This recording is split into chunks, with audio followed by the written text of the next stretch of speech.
All right. So we're back live. Yes, we got reported. Hey!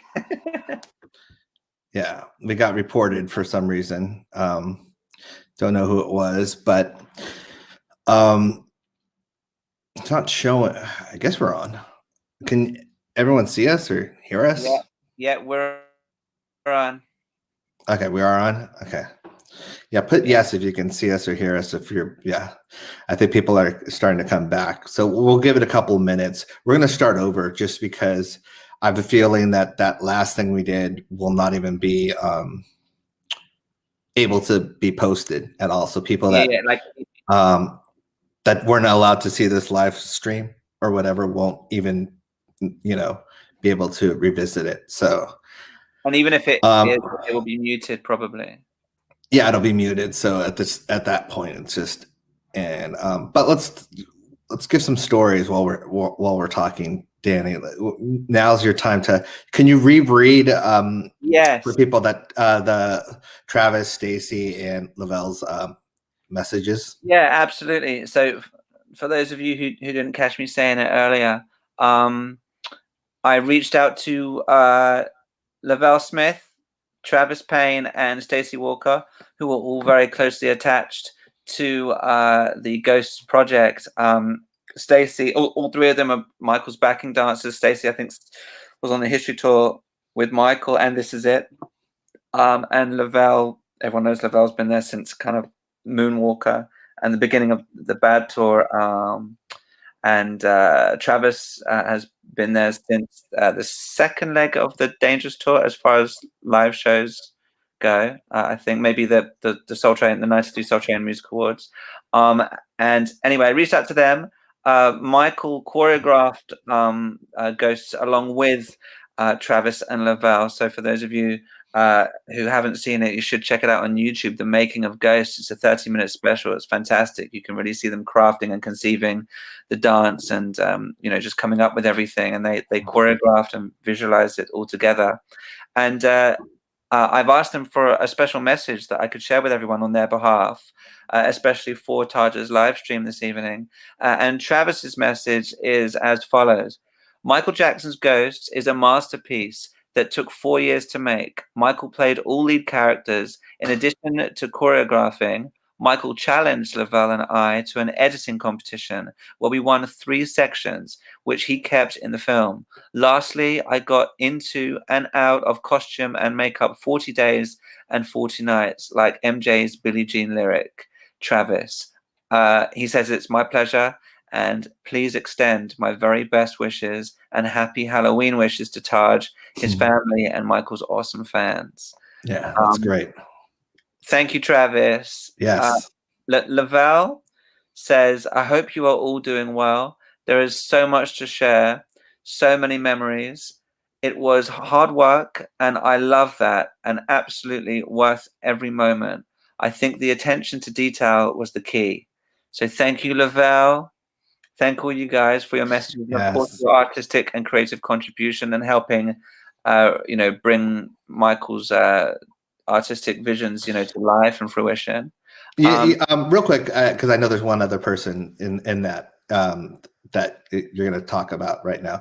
But before that, with Lavelle and Travis, they hold a special place in my heart just because not only for the choreography that they did with my uncle, but they were like peers to him in a way. Like the way he worked with them, and I'm not even talking about on camera, I'm talking about off camera, and just like that, he really felt comfortable around them, and he felt like he it's something that I know was a rarity for him. And I'm super appreciative of those two guys because of that situation. If you knew that he was working with Lavelle and Travis, you knew he was in good hands in that way. And so I have a special place in my heart for both of those guys. Yeah, Lavelle was also in Rhythm Nation with your Aunt Janet, wasn't he? Yes, he was. I love that. I love that short film. That's why I'm laughing, because it's like, it's such good memories. It's like I forget, the extent of my family and the legacy in that way. Yeah. you know, because Rhythm Nation just celebrated something in terms of how many, yeah, in that way. So it's a reminder of just the legacy in general and the amazing work that my family has put in. It's incredible. And the fact that you say, you know, that you quote unquote sometimes forget, you know, it's just testament to how humble you are. And, you know, that's the Jackson way. And as you know, Michael's always humble as well. And we all love and admire you guys for that. Furthermore, aside from everything else, also, it's a great example to, you know, other people how to be, you know, to remember where you came from and not be, you know, big-headed or you know, kind of. You froze right when you were giving me praise. No, I'm just kidding. YouTube strikes again. No, I'm just kidding. We need the stars align. Yeah, and no, I've spent many hours on many occasions on the phone with Lavelle, where he's just been, you know, telling me incredible, wonderful memories and experiences with Michael, and how close they became personally and artistically. But artistically, they kind of automatically merged personally because they understood each other's soul on that level. And yeah, and also that they've also been completely loyal to Michael and have really stood up for him and defended Michael at such times as these. Well, which is sad to say, because it's like loyalty is a rarity when it comes to Michael Jackson, and that's what's so sad, is that you have to point that out. You know, with other people, you don't have to point that out. It's just common.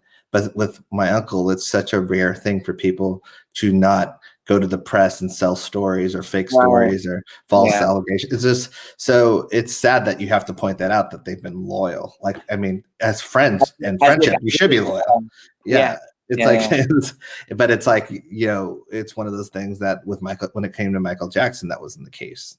Exactly. Let me read Stacey's message also. Stacey Walker.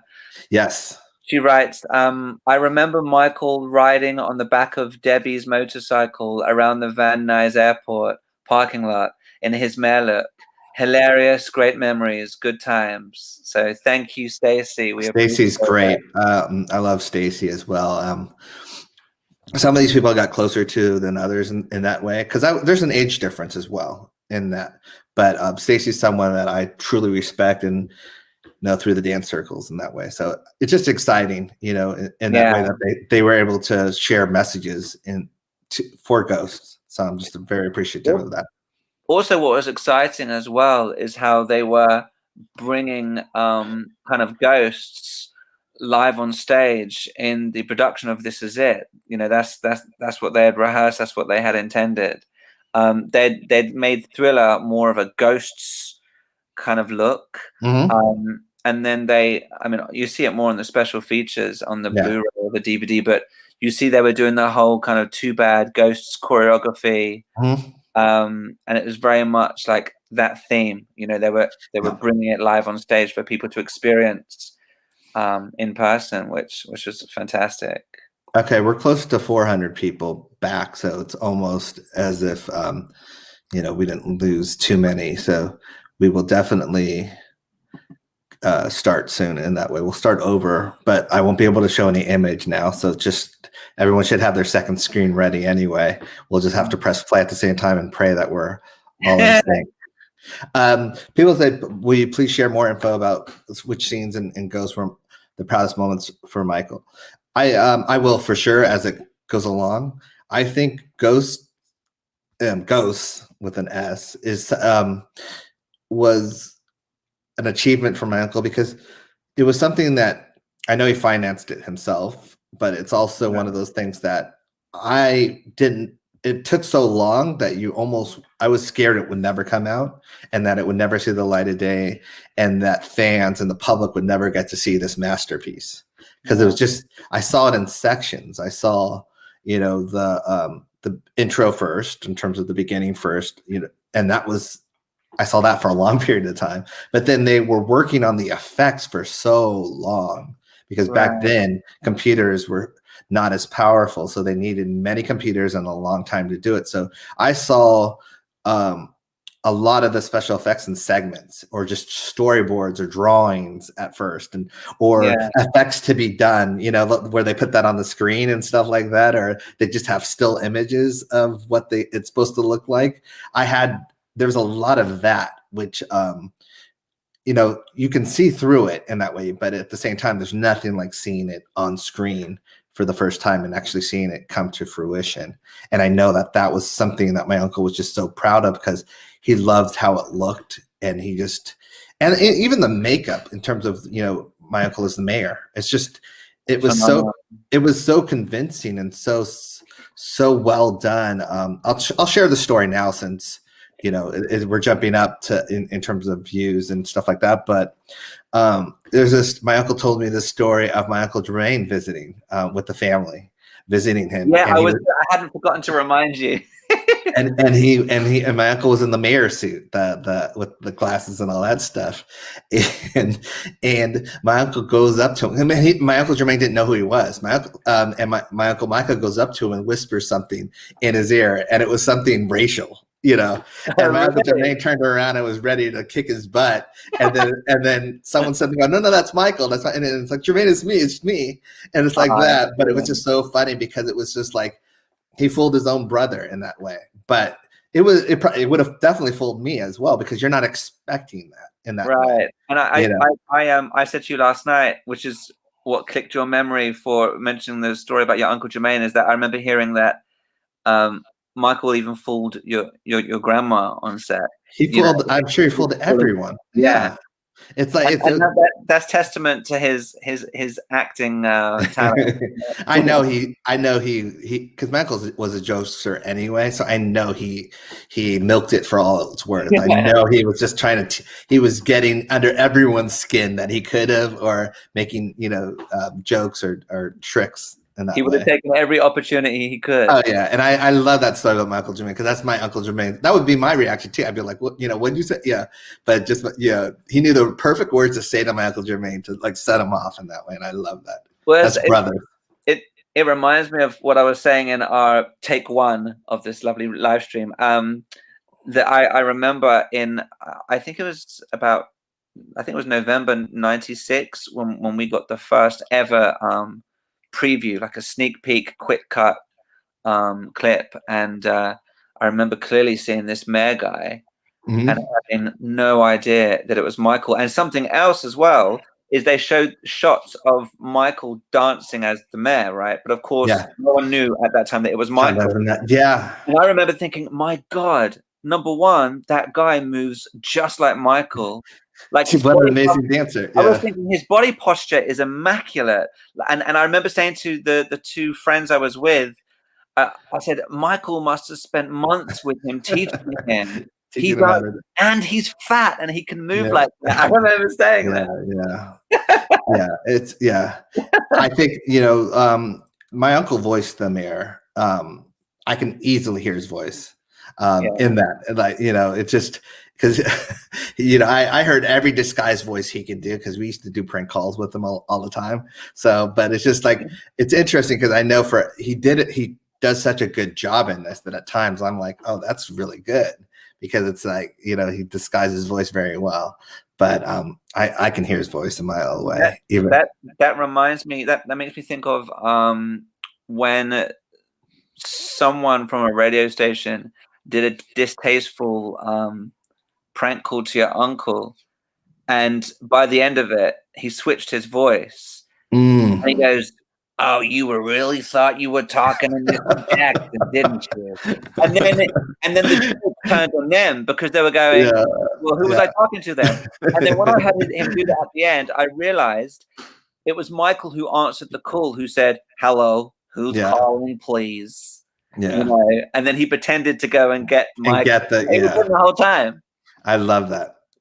Okay. It's great. Yeah, I was saying before as well, at the UK premiere in May '97. For those that weren't tuned in earlier, in May '97. I was still 12 years old, and yeah, there was a guy who naturally looked like the character of the mayor. And so he was being papped and having all photographs taken just outside in the cinema lobby. And it was such a big buzz. Like I was saying earlier, you know, Blood on the Dance Floor was being released the same day. The whole History Tour buzz, where, you know, it was like, you know, the Western European tour, it was coming to the UK. I think it was like 6 or 7 weeks from that time. And it's funny because I remember trying to get as much money as I could to go to the premiere. So I went to a neighbor's house and was washing people's cars for money. Oh, I love it. Yeah, it's really sweet. And then there was this really sweet neighbor we had called Gina, and she gave me, she said, "How much do you want?" I said, "I don't know, maybe £1 or £1.50." She said, "Don't be silly." She gave me a whole £5 note, which at the time for me was a big deal. You know, Like a lot, yeah. I love but it. it's those things I remember, the whole excitement of going, and it's just incredible. And the crowd, the energy, it was as if Michael was there. Yeah. You know, the cheering, the screaming, it was phenomenal. It was amazing. I wish at times that I could have experienced that in a way, because I always experience, which probably other people wish they could have experienced, the private screenings or right.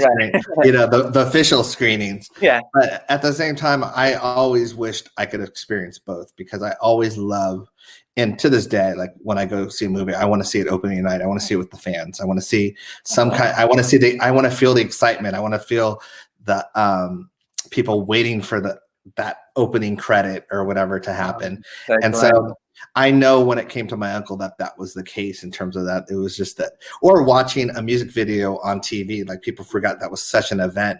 Watching one of your music videos, like Black or White, it was like a countdown to Black or White. You know, like, it was like I remember clearly, like when they premiered, like Remember the Time and Scream, because when Scream was released, there wasn't a video ready for the single release date, and I think we had to wait like an extra week or something. Yeah. But as you say, it was always such an event. Always it was such an event. Such an event. My and to answer this question, my uncle always went out in disguises. It's just he had a limited amount of disguises, and at some point during his life, he became known to be in disguise. So it was almost like people were expecting disguises. So it was like that was even more of a tell in that way if he was in his disguise. So. Because no matter what, and I heard this story, I forgot who told it, but it was true for us as well, that my uncle always wore penny loafers, you know, and the shoes and white socks. So no matter what the disguise was, that gave him away all the time. And I don't remember. There's one time when we went to City Walk, which is Universal City Walk. It's in California and all that stuff. It's where Universal Studios is pretty much in that area. And me and my brothers, my uncle wanted to go. He's like, I heard it opened and everything, and I really want to go. And so we disguised him. And I've probably told this story to other people, so if you've heard it, you know, I'm sorry. But he wanted to go so bad. And he wanted to go just experience it. He didn't want to go with security and all that stuff. And so we got him in a wheelchair. We put an afro on him. We put a baseball shirt over him. I forgot what else, like a baseball jersey shirt.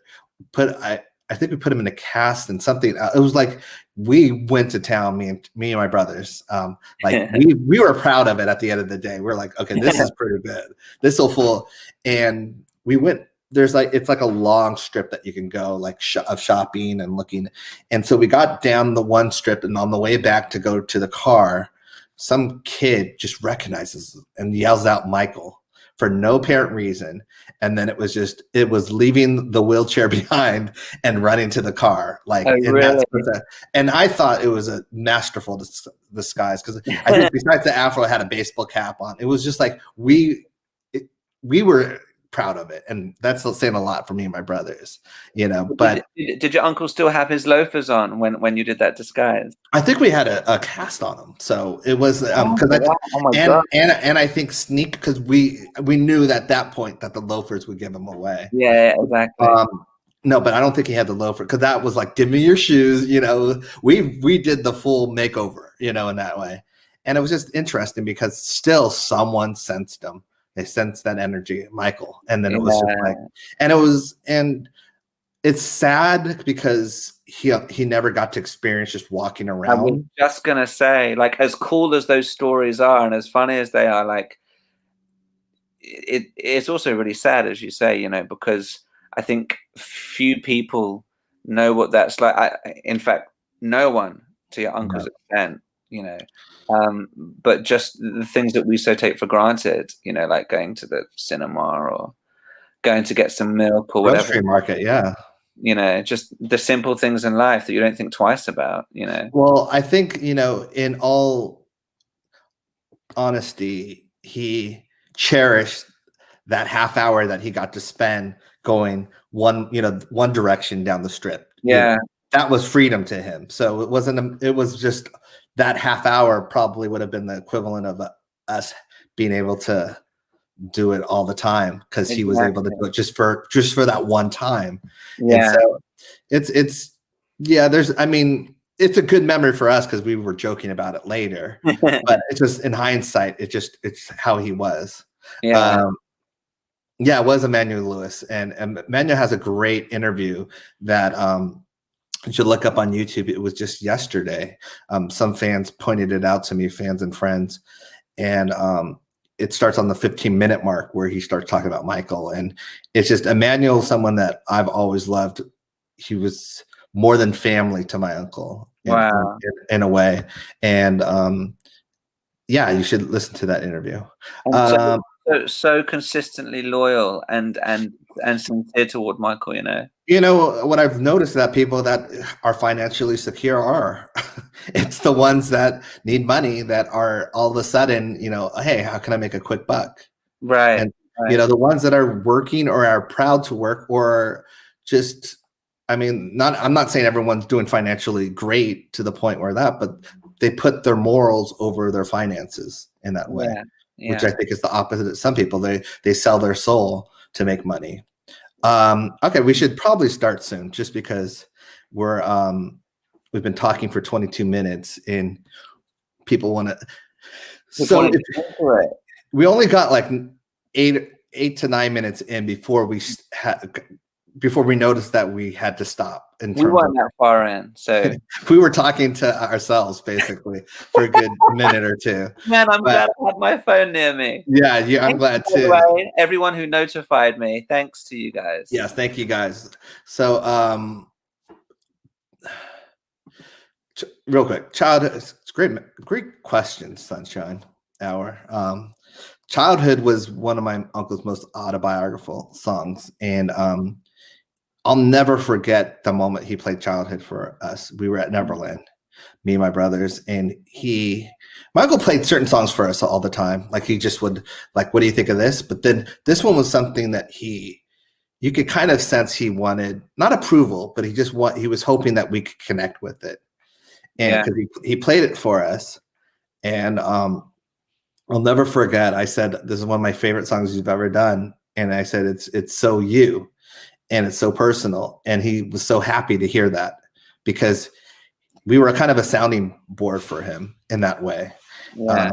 I always wish that my uncle would just open up and let people know what he was feeling, or what his childhood was like in terms of how it was different than everyone else's. And so I was happy to hear the song, and the song's beautiful as it is, you know, with the strings arrangement and just his voice and the chorus and everything like that. So I love the song as it was anyway, but just because of him, it was more meaningful.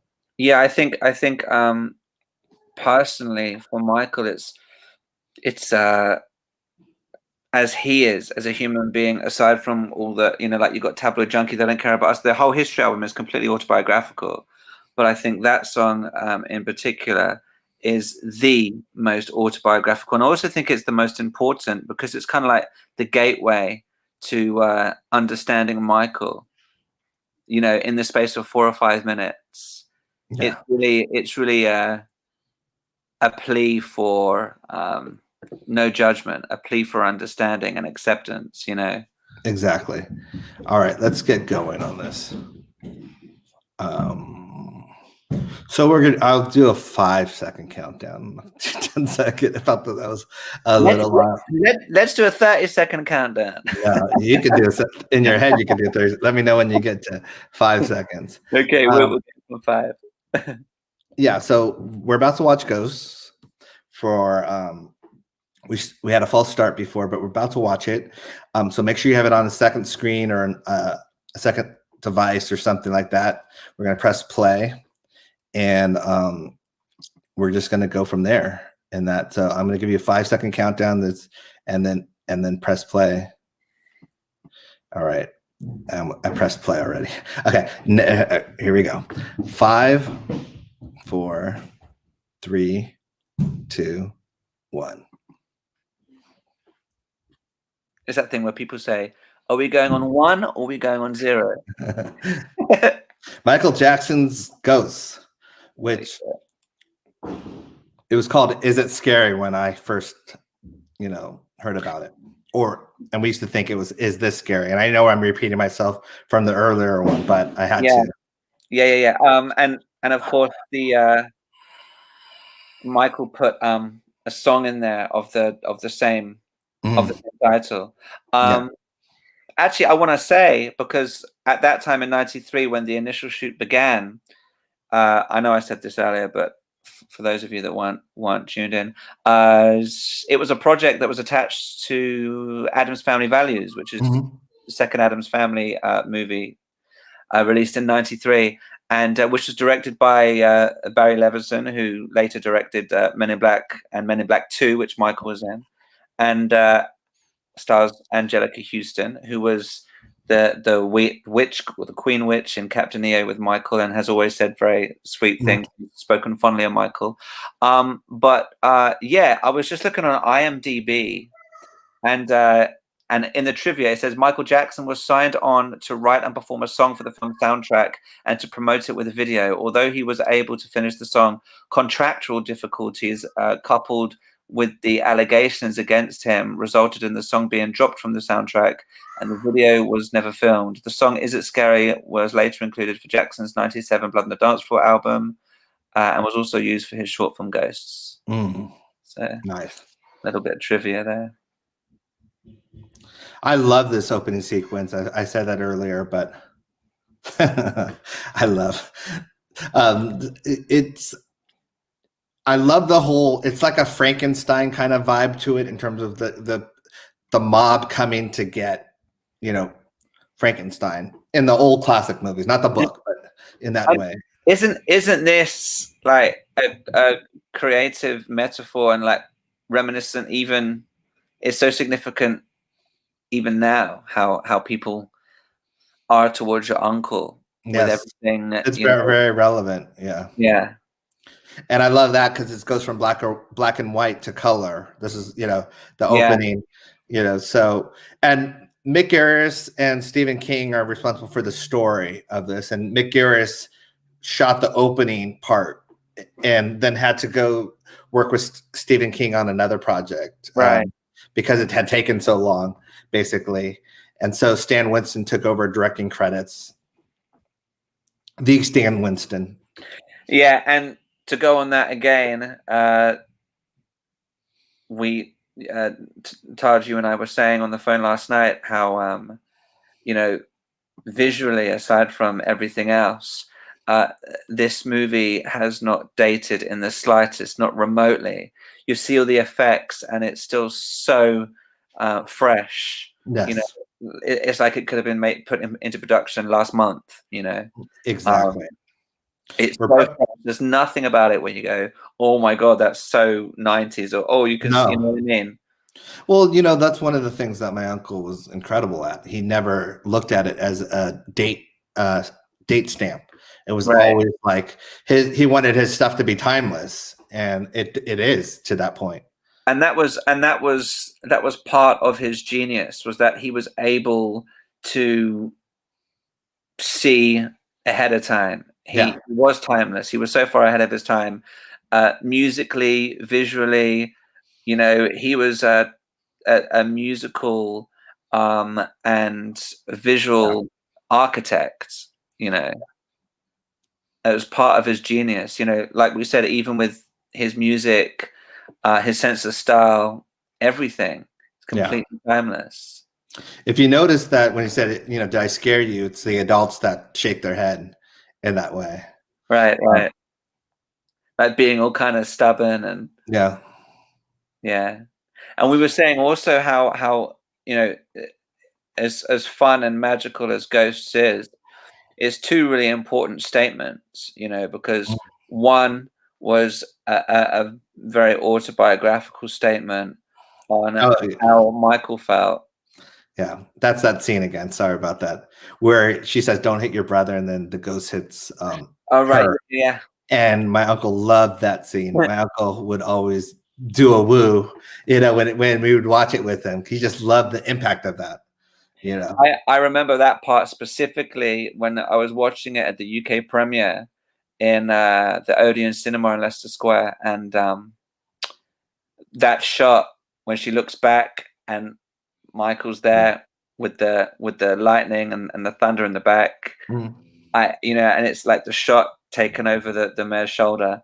Yeah. And everyone went mad. Like people were screaming crazy. It was just so slick, so effortlessly cool. Yep.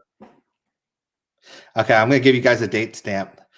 We're gonna be at 5:45 in 2, 1, 5 minutes and 45 seconds. Now 5:50. Anybody here? Game time. Yes. Yeah. We're at 6 minutes now. Okay. First person that gets scared has to leave. Yeah. And you know what? This is another cool thing. I remember how crazy people were going in my own thoughts when I first saw this at the premiere. Stuff like when Michael was saying "game time" and "hello." We'd never heard Michael talk like that before. I always heard him talk like that. So yeah, especially the hello. Oh, really? Yeah. Yes. He would talk like that all the time. So that for us, that was common. It's interesting to say that. Yeah. But for the general public and the fans, it was such a new side that we weren't familiar with. It was just like this fun kind of attitude. There comes the face. Yeah.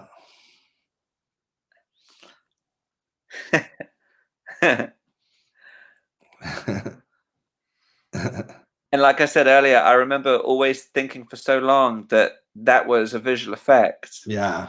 And then I figured I could do it myself, which I did earlier. Yeah. You do it very well, Danny. I thank you. I'm not going to even attempt to do it. Yeah. This is great right here. Yeah, it's so cool. It's so cool. Yeah. Great effects. Yeah, and as I was saying earlier, it's so far beyond what everyone else was doing at the time, even major full feature length Hollywood films. I mean, not just in terms of, technically and the ability of the effects, but like, the imagination. Michael's imagination just went to just another level. Yeah, I love that laugh. Yeah, I saw these effects when they were so crude and not done yet, and they still were amazing. But this is even, beyond the point. You saw them as the seeds from which they grew. Yes.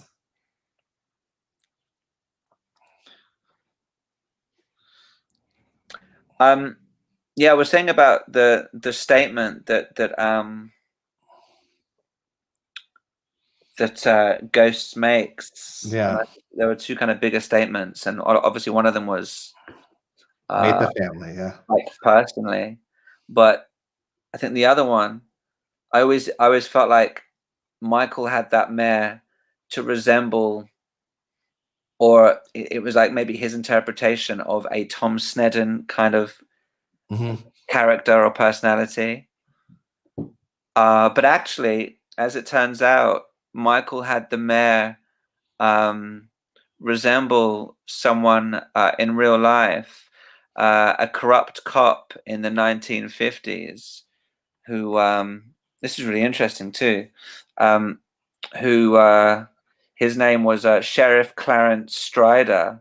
and he was the corrupt cop who handled the murder trial case of Emmett Till, who was a 14-year-old African American, and he was brutally beaten beyond all recognition and then lynched after being accused of offending a white woman's family in a grocery store, and he was hung on August 28th, 1955. Yeah. And then, falsely accused, and then later the lady admitted that it wasn't true. And so my uncle was always, and I tweeted about this earlier today, but my uncle was always talking about racial injustice. He was a professor of Black history in a way. Yeah, he did it through his art form. Yeah, we were saying last night, it's like in the black or white video. It's not like Michael, turned into a panther at the end of the video for no reason. It was a statement. The Black Panthers, it was a statement. Yes. A very powerful statement, a very pro, Black community statement. And it's just amazing when you think how long Michael was accused of not being proud of his heritage. Well, that was his Achilles heel. That's what they knew they could get. That hurt him, just as much as the fake allegations and it's like those were the two things that he was proud of the most, was his race and his childhood and childlike nature, I would say. Yeah. And if you want to destroy someone, you destroy them on the two things that are the essence of them. Yeah. You take the things that they're most proud of, that love the most, and you use them against them. Exactly. He loved these stomps and just all this stuff. I remember in the edits, he was like going back and forth, like making them fine tune it and stuff like that. And there's a combination of just the choreography in general. The choreography is incredible, but it's just like such a stickler for excellence in that way. Yeah. And I know half these dancers, which is funny because it's like, seeing them dressed up in these outfits, but this dance is, incredible, and just in general. That's phenomenal. It's phenomenal. We're talking about Stan Winston earlier. I'm sure most fans know this, but for any who don't, just trivia. Michael, I mean, the kind of assembling the production of Ghost, it kind of goes as far back as 78 with the production of The Wiz, because Stan Winston and Michael met on the set of The Wiz. Stan Winston did all the makeup effects. Yeah. I'm going to give you guys another timestamp. We're approaching 12 minutes and 10 seconds right now. 12 minutes and 20 seconds in 5, 4, 3, 2, 1. 12 minutes, 20 seconds.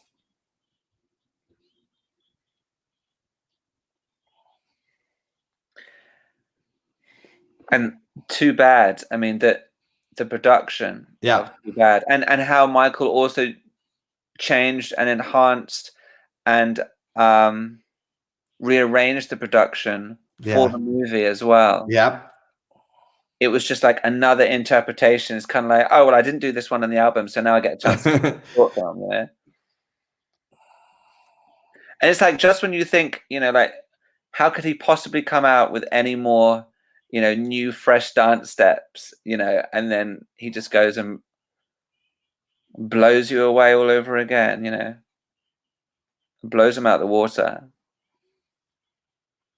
And I love watching the behind the scenes where they're conceiving the dance to this. And like when Michael's doing the rehearsal in like a kind of burgundy shirt, cap, or a fedora,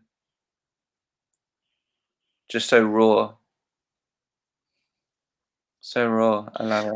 I know some of these shots were reversed to give it an unnatural look to it. I don't know which ones were, but yeah, that's so cool. They did that in the Scream video where Michael's doing the side moonwalk. It's actually put into reverse. Oh, really? I didn't know that. Yeah. It's such a great idea because it's so visually effective. Yeah.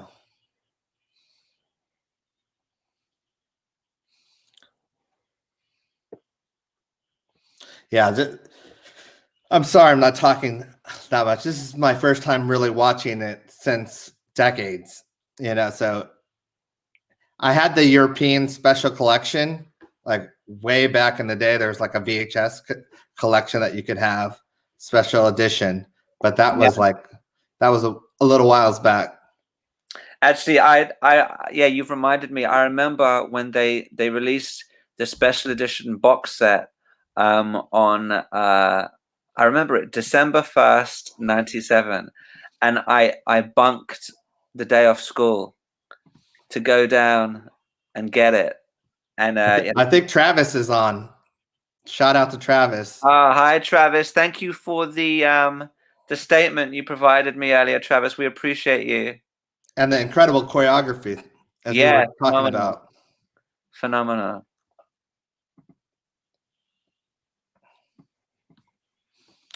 As I was saying, there's just such great memories because I saw these in segments, and I saw this like green screen, them on wires being green screened. So it's interesting to see everything now perfected. And I'll never get sick of watching my uncle play the mayor. It's just. I love as well how he was fearlessly brutal. Oh yeah, I love this. The stomping, where they walk up the thing. Sorry about that. That's cool. No, I loved how he was fearlessly brutal with the dialogue. Like when he was saying like, freaky boy and freaks around here. Like he wasn't beaten around a bush with how he felt treated by people. No, exactly.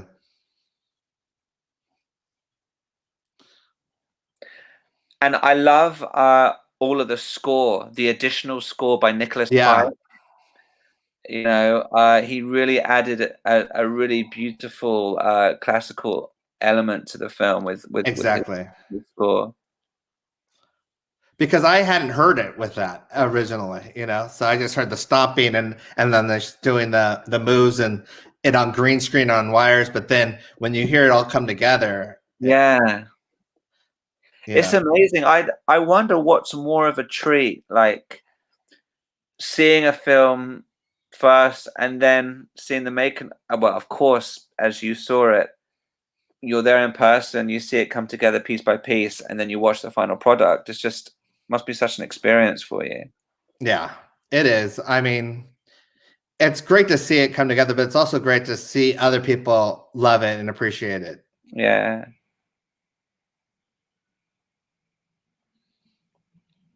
And I'm so happy that this was released. It is. It's like Michael owns the month of October, like between Thriller and Ghost, and that's undeniable. And I just think that it's interesting. An idea for the estate, perhaps Halloween 2021. They should release worldwide in all theaters Thriller and then Ghosts afterwards. That would be great for all the public to see and just go crazy with the marketing. Or maybe 22, because obviously the estate have their hands full. They have their hands pretty full right now. Yeah. I love this. You're right. I love this music. I'll never forget when I watched it the first time and I heard them all floating down and that, and that just that erythral music. I don't know. I don't even want to pretend to know what. It's ethereal, I think it is. I don't know. Oh yes. I didn't hear this originally. Is it scary? This wasn't at the end of. This is. I forgot what they used to. So this wasn't the dance. This wasn't what this is choreographed to. Wasn't is this scary? Oh really? No. It works. It was. No. Maybe someone else can help me out with this, but no, it wasn't. I know for sure it wasn't. Is this scary? It might have been too bad. They might have gone back to too bad. Yeah. Actually, there's like a 40-minute video on YouTube. It's completely raw. It's not cut or edited, and it's 40 minutes of Michael in the black suit with the dots on it and his fedora, and everything they shot with the skeleton was Michael dancing to Too Bad. Yeah. And that's how, in the edit that I saw originally, that's how it was, even with this skeleton. Yeah. Even when it was being done. It was just the beat and the rhythms. It wasn't like there were no vocals on it when he was filming. So it's interesting hearing that. I love how they left, the socks and the shoes on him, Yeah. It's so cool. I wonder whose idea that was. Perhaps it was Michael's.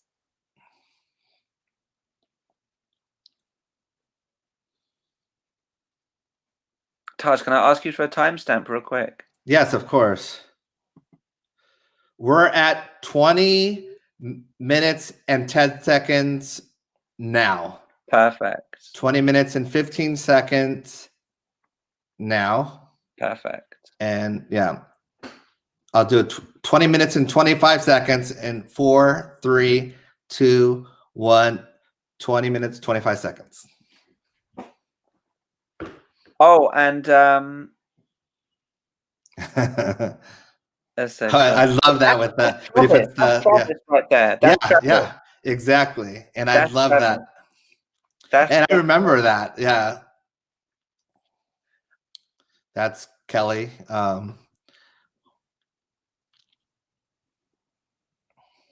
Right, that one there. That's so cool. I'm just going to hold up to the screen, not to distract anyone. Yeah. Because we were talking about Travis. He sent me 2 really cool pictures. Oh, did he? Oh, yeah. That'd be great. So let me show them. I'm going to hold it up to the screen here. Yeah, let's do it. Oh, 3 really cool pictures. All right. So this is Travis in the movie as we've just seen him. Right? Oh, yeah. Yeah. And then this is Travis on some downtime in full makeup in a car on the phone. Oh, that's great. That's pretty cool. Yeah, if you pulled up next to him in traffic, you'd be sure to. I would love. Yeah. I'm jealous because I always want to be in full prosthetic makeup. I want, at one point in my life, playing a character. So it's so cool. He had one of the most awesome costumes, though, an outfit. He did. He did. He deserves it, but he did. Yeah. And that's a shot right there. Yeah, that's great. Yeah, his character was Travis's character was one of the most scary looking too. Yeah. Like really intimidating, I remember for those drops, those body drops, my uncle wanted it loud, like really loud. And, he always wanted more and more, in that way. Yeah. And I love the rhythms they create here too. Yeah. That part.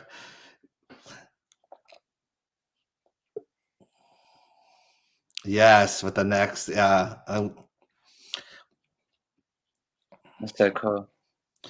Timestamp 22 minutes and 50 seconds right now. Excellent. 22 minutes and 55 seconds now.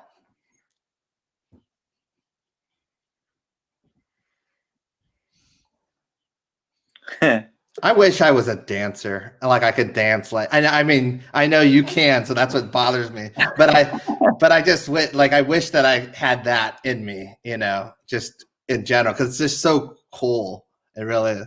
We'll get you moonwalking one day. I'm sure you can. This is so great. And I love that Michael said how he specifically wanted something a little more lighthearted and comical rather than thriller, because thriller was pretty scary for young kids, and it was a 15. And I mean, when I would watch thriller on my own at like 8, 9, 10, when it would get to the part where they would chase her or they would like walk after her in the haunted house, and my room was all dark and the lights were off, I had to switch it off. I got too scared.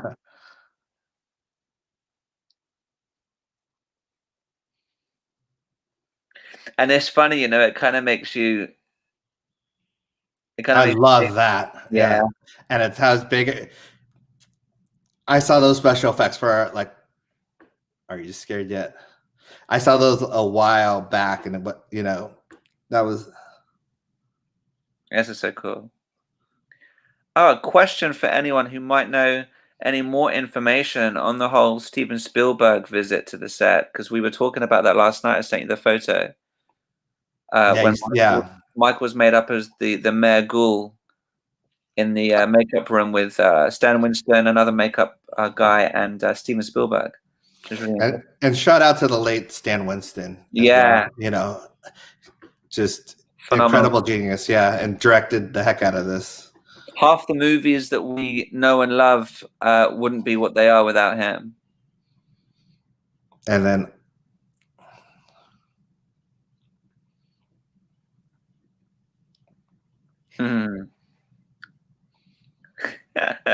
I just love it.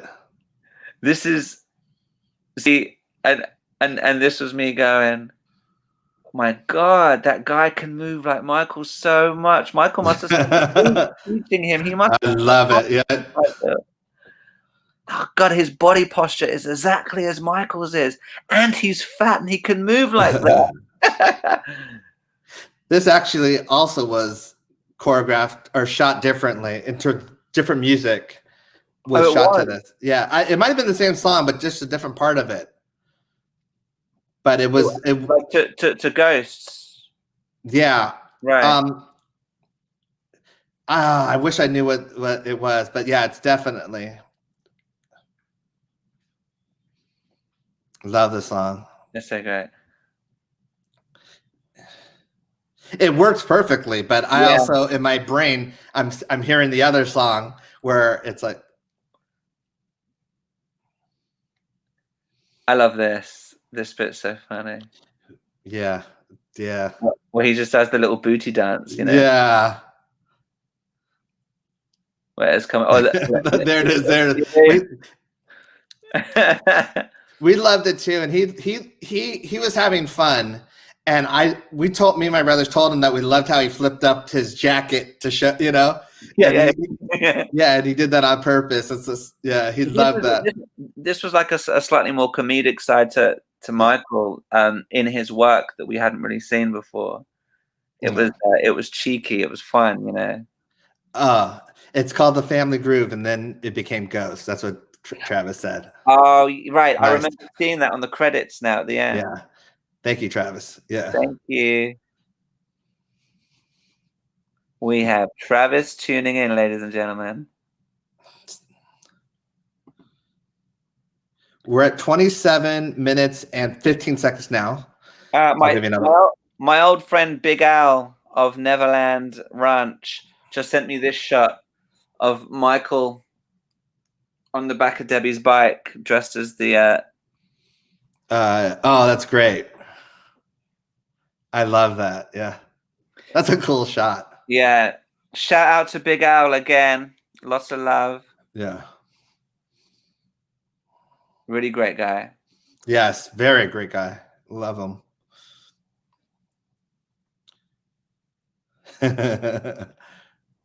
I like this laugh. Which timestamp are we at? 28 minutes now. Okay.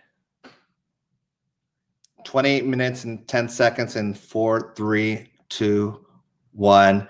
28 minutes and 10 seconds. Okay, great. Thank you. Yeah, I remember that. Like what I was saying earlier, how kind of fearlessly brutal Michael was with the dialogue. Like, yes, why? You know, well, like how does it feel?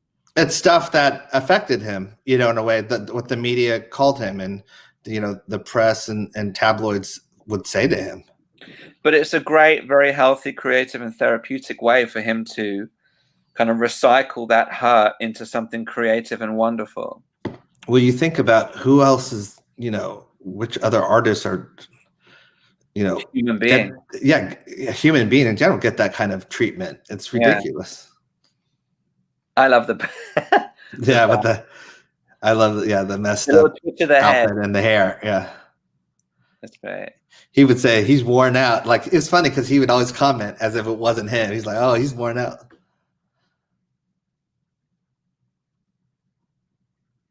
That's so cool.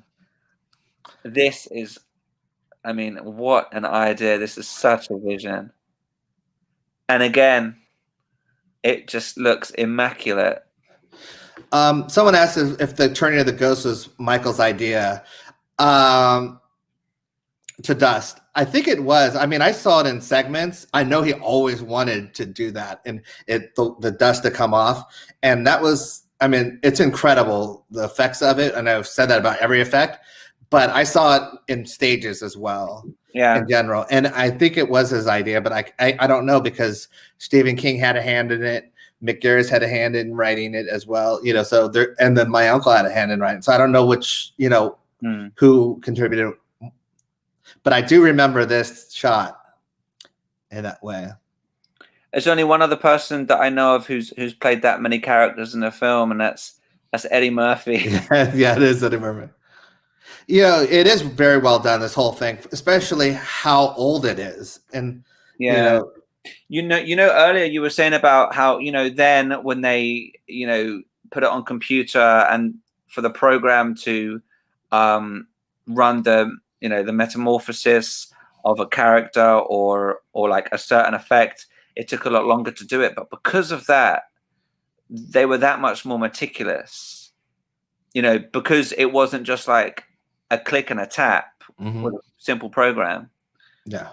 I think they were that much more meticulous, which contributed massively to it being visually timeless. Again, Terminator 2. Well, Stan Winston is directing it, who is a genius when it comes to special effects. So yeah, and not only a genius, a legend, and so he definitely made sure that it looked great. Yeah, in many ways, he revolutionized the visual standard of film.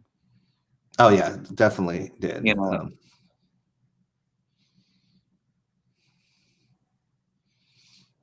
Hello.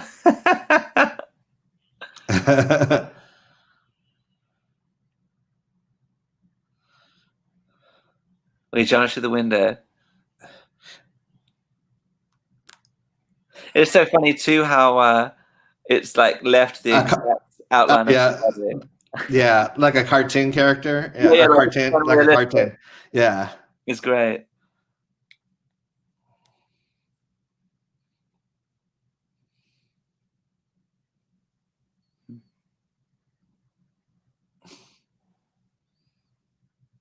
That kid, the one with the kind of spiky blonde hair, I only ever saw him in one other movie. He was in Home Alone 3.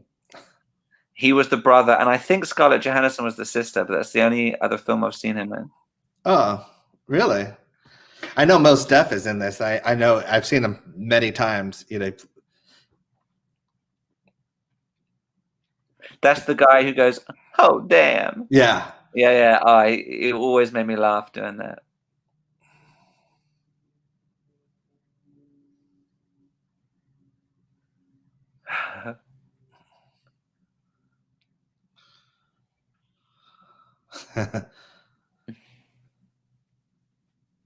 It's great. When this came out on VHS, I would watch it once or twice at least every single day without fail for at least like a year straight, as long as I was at the house. Yeah.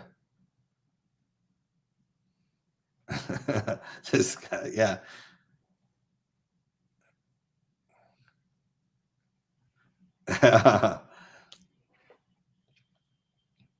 What a masterpiece. You know, congratulations to everyone involved in this. Yeah. You know, and thank you as well. Just watching it again was a lot of fun.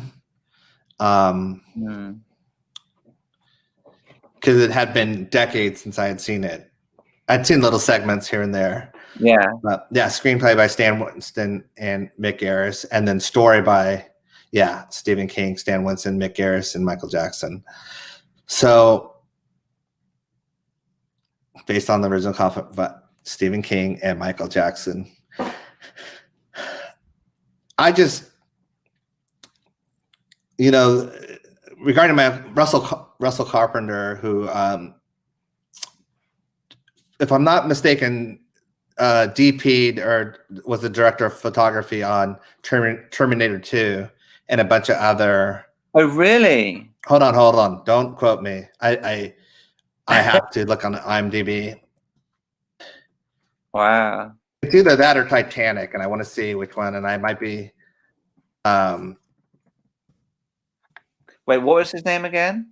Russell Carpenter. He's a cinematographer. Russell. So he did Titanic, and then hold on, I might have been right on both. Let's see. Oh, Titanic. wow.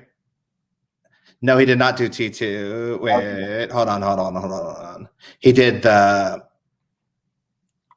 video short too. So yeah, he did Titanic. Excuse me, he did not do video. Which video short? You mean T2 3D? Yeah, he did the T2 3D, which is why I get mixed up. But he did do the full feature of Terminator 2. Right. But he did do Titanic. He shot Titanic.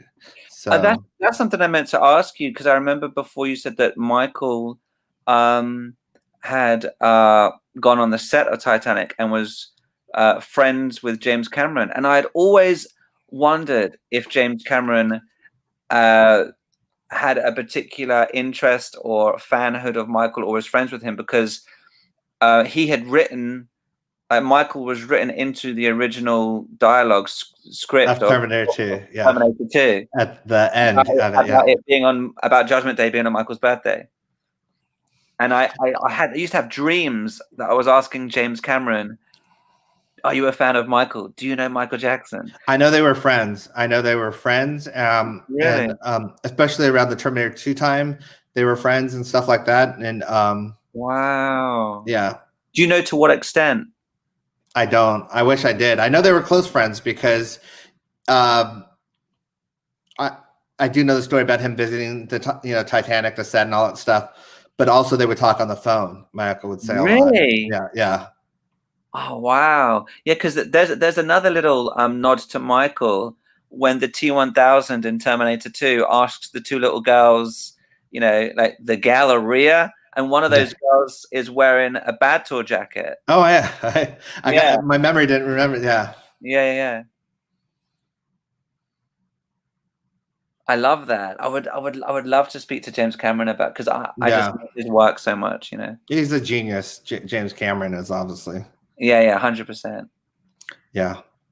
Well, we're just talking through over the credits, but we are going to answer some questions afterwards as well. I'm looking at the questions now. I like how you are wearing your cap as well, Danny, the bad one. Oh yeah, right. Where'd you get that at? And I got, what? My wife found this online somewhere, so I can't say I got it from a concert or anything, but this T-shirt I got from the History Tour. Nice. And I wore it especially for this evening. I just want to give a special thanks to Travis for popping by and sharing some knowledge, but also the message he left earlier as well. So yeah. Thank you for this. As I had said earlier, Lavelle, Travis, there's a couple people that are deep. How would I say that? Are very special to me because I know they had a great relationship with my uncle, and my uncle felt comfortable around them. And I said that not only in the choreography way, I'm talking about as a human being, which is sad to say that you have to distinguish between the two, but that's what I always will love about Lavelle and Travis, and or Travis Payne and Lavelle Smith. It's like those guys I will always be thankful for in that way, because they shared laughs with my uncles. They shared hard work, sweat, blood, tears, all that stuff. But at the end of the day, they left a legacy in that way. And they're in some points, they're like the unsung heroes, because it's not only what you see on screen, it's also the people that are holding people up, on bad days, on good days, those are the people that are the unsung heroes in that way. And there's a lot of them when it comes to my uncle that people don't know, but you know, Travis is one of them. Yeah, yeah, so much. And even like as you said before, like artistically as well, with what they created with Michael and how they understood each other's souls artistically and creatively. They were, you know, they spoke the same language in that way. That's why Michael could always rely on them. Yeah, I mean, and I think that also just knowing who my uncle was, it's like my uncle was the type that he was extremely shy in the beginning, but then once he warmed up to you kind of were like a brother to him or a sister to him. If it was a female, it was just, you were that, you know, he kind of opened up, but at the same time, he always had a guard because he was always betrayed in a way. Yeah, exactly. And it's just sad. And then, but there's certain people I know he didn't have guards for in that way because he felt like he could just be him. And that's why I'm always appreciative of people like that. Yeah. Yeah. 100%. Yeah, and I could tell the difference, believe it or not, like being around him. I could tell the difference when he still had a little guard up or when he didn't have a guard up and he just was him. Yeah. It's such a shame that, you know, just everyone can't be as loyal and sincere as that, you know? Yeah. Yeah, it is. Yeah, I want to say happy birthday to my Uncle Randy. He, you know, where is it? Someone just said happy birthday. Hey, you know, birthday, Randy, wherever you are. Yes, have great fond memories of Uncle Randy. Which Uncle Randy and I, we went to certain Vegas conventions, not together, but we were in the same, you know, in Vegas together, talking about tech and computers and what was going to happen in the future and stuff like that. But most of my memories are when we were younger in that way, and just, you know. He'd always, I don't know if I should tell this story. It's not a bad story. It's just funny because he'd have a bunch of grapes in his mouth and be smacking with the grapes and being asking me or my brothers, "How's your father?" That's always he would say, "How's your father?" You know, like that. And then so it's just great. But I love him to death. You know, we share a lot in common when it comes to technology in that way, or the future of thinking in the future. Well, like a fascination with technology, keeping up to date with it, new phones, and knowing that it's going to be the future. Like he was, you know, he was way ahead in that way. Yeah. And someone asked, how come he doesn't perform music or record? I don't know. I don't know that answer.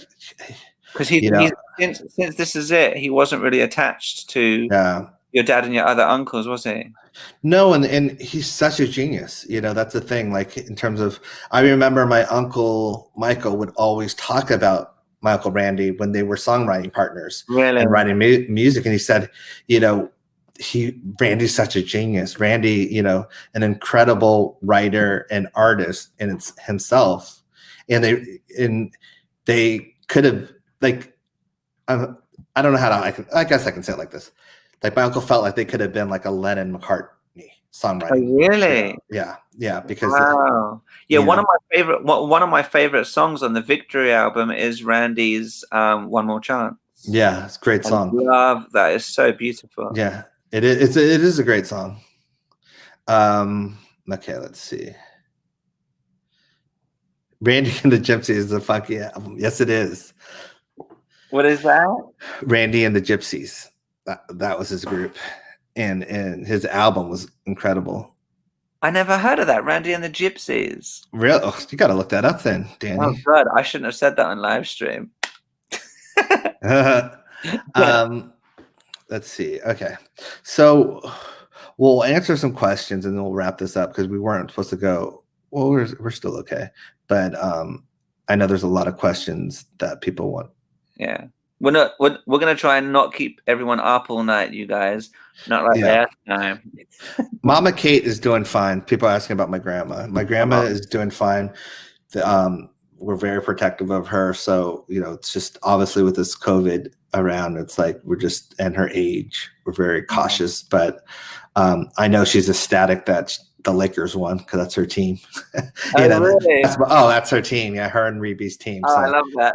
the fact that they won is super. I'm super happy for her in that way.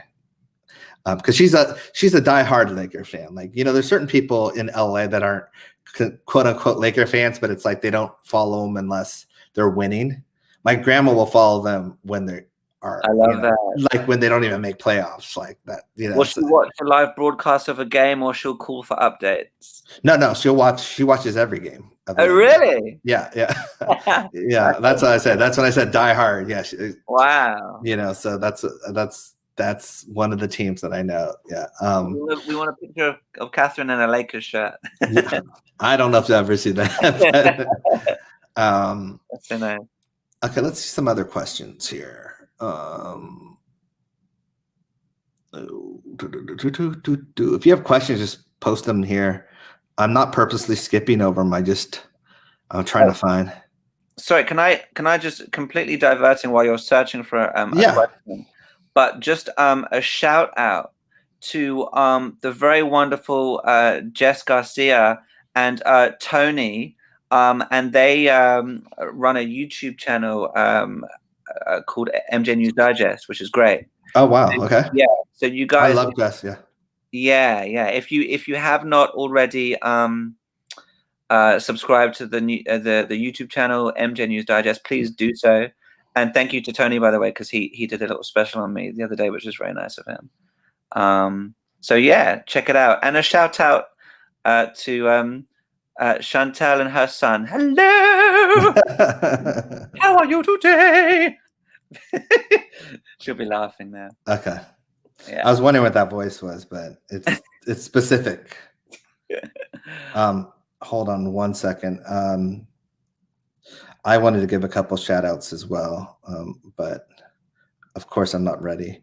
I did an infectious groove podcast that I think they're releasing it on the 2nd of November. I did it a while ago, but be on the lookout for that. And I'm trying to think what else I have coming down the pipeline in terms of interviews or I don't know. If I think of it, we're trending Twitter. We're trending Thriller on Halloween. Basically, there's certain days that I didn't put it together, but I'm helping promote it and stuff like that. What is it? Just hashtag Thriller, or? Yeah, let me write that down. It's just hashtag Thriller. Okay, great. Because I think it's something. Let's see. Can I do it now? Yeah, just that. Halloween is Thriller Day anyway for me, so we're gonna be trending Thriller. Great. Hashtag Thriller. It just, I don't know, just leave anecdotes about Thriller. Like, could be anything about Thriller in terms of the music video, the song in general, the album, just what it means to you. How old were you when you saw it, or what it still mean to you today? Just in general, just let's get this trending on Halloween. Yeah, show the MJ love that Michael deserves in that way, and I think that would be awesome. I mean, it's naturally going to probably trend anyway, but and also feel free to remind people about Ghost while you're doing the hashtag Thriller. Say, hashtag if you love Thriller, then check out Ghost. Here. But because Ghost is definitely super underappreciated in that way. Yeah, I mean, I always personally preferred Ghosts. Not that I don't love Thriller infinitely, but I mean, yeah, it was longer, but there was just so much more to it, and it's very different. They're two completely different, of course. But by the way, I also want to say, anyone in or around London or the southeast of England, any Michael fans, because we're on the theme of Halloween and Thriller, there's going to be a special Michael Halloween show at a very cozy, classy kind of cocktail bar venue in Kensington, London, called Rico's Lounge. And so for any further details, that happens on Friday, tomorrow evening. Right. So for any further details, just go to my social media on Instagram or Twitter at Danny MJ Oliver, and come and join the fun. Awesome. Sounds great. Celebrate Michael. And How do you think a ghost? Someone asked about ghost 3D would be wonderful. I love anything 3D. What do you think about that? Like, I know we just got we're being selfish. We just got Ghost now on YouTube, finally. But it's like I always wish that Moonwalker or Thriller. Well, Thriller is now in 3D, but released again in 3D. But Ghost as well. I mean, can you imagine Ghost in 3D? The part where Michael says, "Meet the family." Yeah, just like a lot of stuff, popping out and stuff. Like, I know it's expensive to do when they're ready. It's expensive to do the conversion, but at the same time, if it's done right, I know. Well, right now with the COVID, theaters aren't showing stuff, but that would be great for the theaters, just like Thriller was. Thriller 3D was for the theater. That's like a tongue twister. Thriller 3D was for the theater. Yeah. I was like, why am I slurring? But now I know why. Let's see.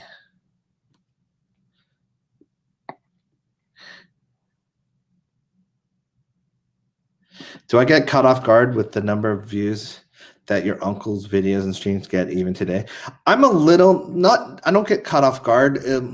It's weird because I can only imagine if YouTube was around in 1980, the 80s, what the viewership would be for my uncle. And so I see things like Billie Jean that's at 800 and something million. I'm like, that should be way over a billion already.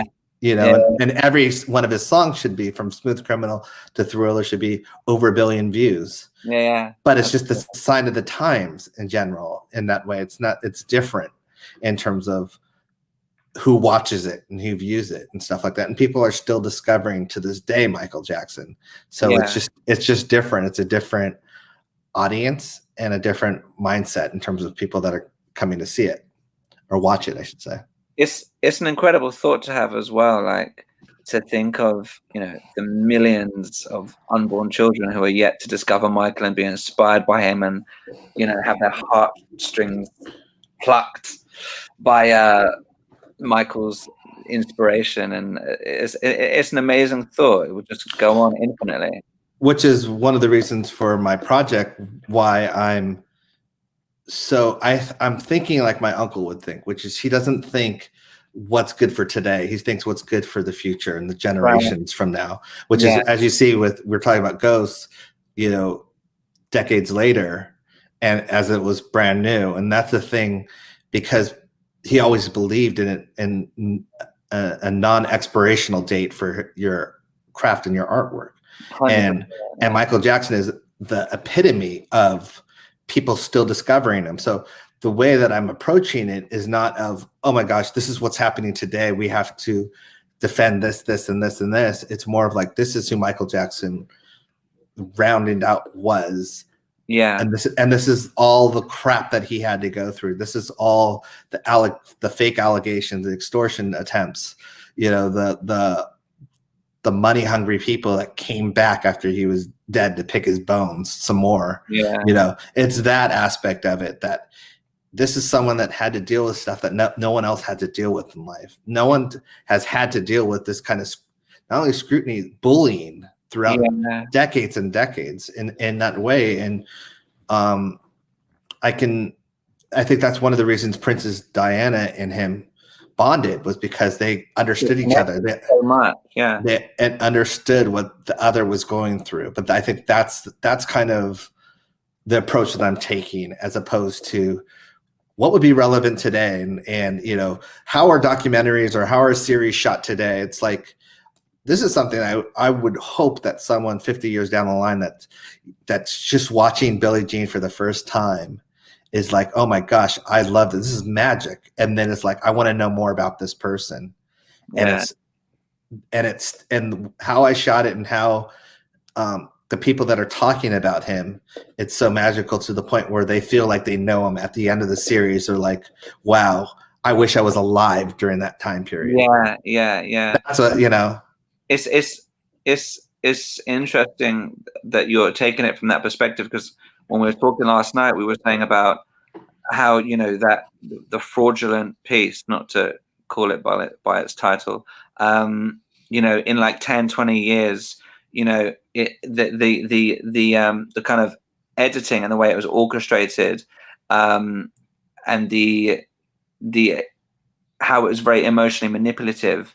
Over time, that will wear thin and become increasingly transparent and more obvious to anyone who sees it, you know. Well, look at Muhammad Ali, for example, you know, in terms of how he was protesting the war and how he went to jail for protesting the war because of his beliefs. That's like a footnote now in everything. That at the time, it was so controversial. At the time, you know, it really hurt his career. But now it's like people, it's almost like this is what he had to deal with. You know, with him at the height of his career, this is what they threw at him.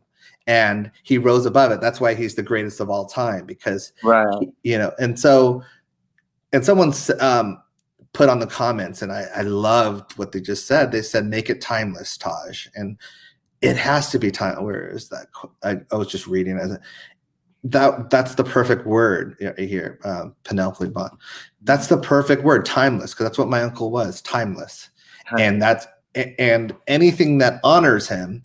And also, and I hate to use the word defend. We talked about this. I don't like to use the word defend because defend makes it sound like there's something that you have to defend. I think spotlights people's greed and the media's being vultures to him. It's like that is what he had to deal with. But at the same time, what defined him was his charity, his artistry, and him as a human being. And so it's that balance of the two. And every time I say that, people get worried, oh, you're not going to address this or that. No, I'm going to address I said I was going to address everything, but it's the way you address it that's important as well. You can address it in the defensive, or you can address it as what he had to do to deal with it in that way, and state the facts and prove it as it is in terms of a false thing or whatever, but you can do it through someone else's eyes as well. Absolutely. It's interesting. A moment ago when you were saying about, you know, like how Michael was just bullied, and, you know, no other human being has been subjected to that much consistent bullying and so on and so forth. And you were saying about, you know, Muhammad Ali when he protested about, you know, going into the army with the Vietnam War and so on. And, you know, saying that, you know, it makes me think, I wonder, like, you know, when we watch things like that now, say, like, you know, we watch footage of, say, in Martin Luther King's day and in the civil rights movement, and how people would like just freely and proudly walk around, you know, protesting against like race mixing and all these types of things, and how at the time, you know, people generally wouldn't really bat an eyelid, or it was just you know, just one of those things, and people are like that. And of course now it's completely taboo and unacceptable. So it makes me wonder now, 30, 40 years from now, are people going to look back with the help of something like your doc series and recognize that this human being was bullied and mistreated, wrongly and unfairly judged beyond all comprehension, and how completely outrageous and unfair that was, and even more so that mainstream media happily contributed to it, and just what an outrage that is. You know, I wonder if, as we recognize, you know, like the stand that Muhammad Ali took wasn't actually, you know, it wasn't, you know, anti-American as such. It was something courageous. So and it was spun that way at the time. Yeah, exactly. By the media and by people that wanted to bring them down. And I think that time is I was going to say something about truth, but what time does is through time, you learn the truth. You learn, basically, it course corrects itself in a way. You know, in terms of people that are getting their just due now. Emmett Till, for example, who we were talking about earlier, in that way. Originally, you know, it wasn't until later that they came out and she said that basically she lied in that. And there's other cases where that has happened, where the consequences are severe. But it's like, I do think in time, and I've always believed in time, that my uncle, when someone's misunderstood, it takes is time to understand someone. Yeah. If you want that time to understand someone.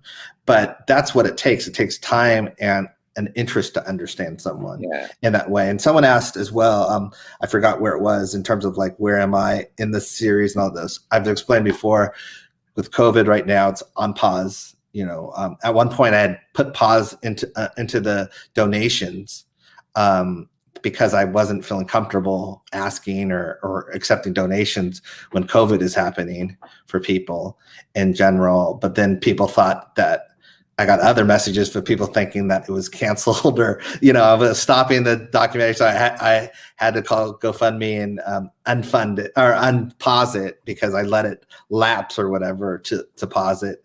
So for me, in general, it's that fine line.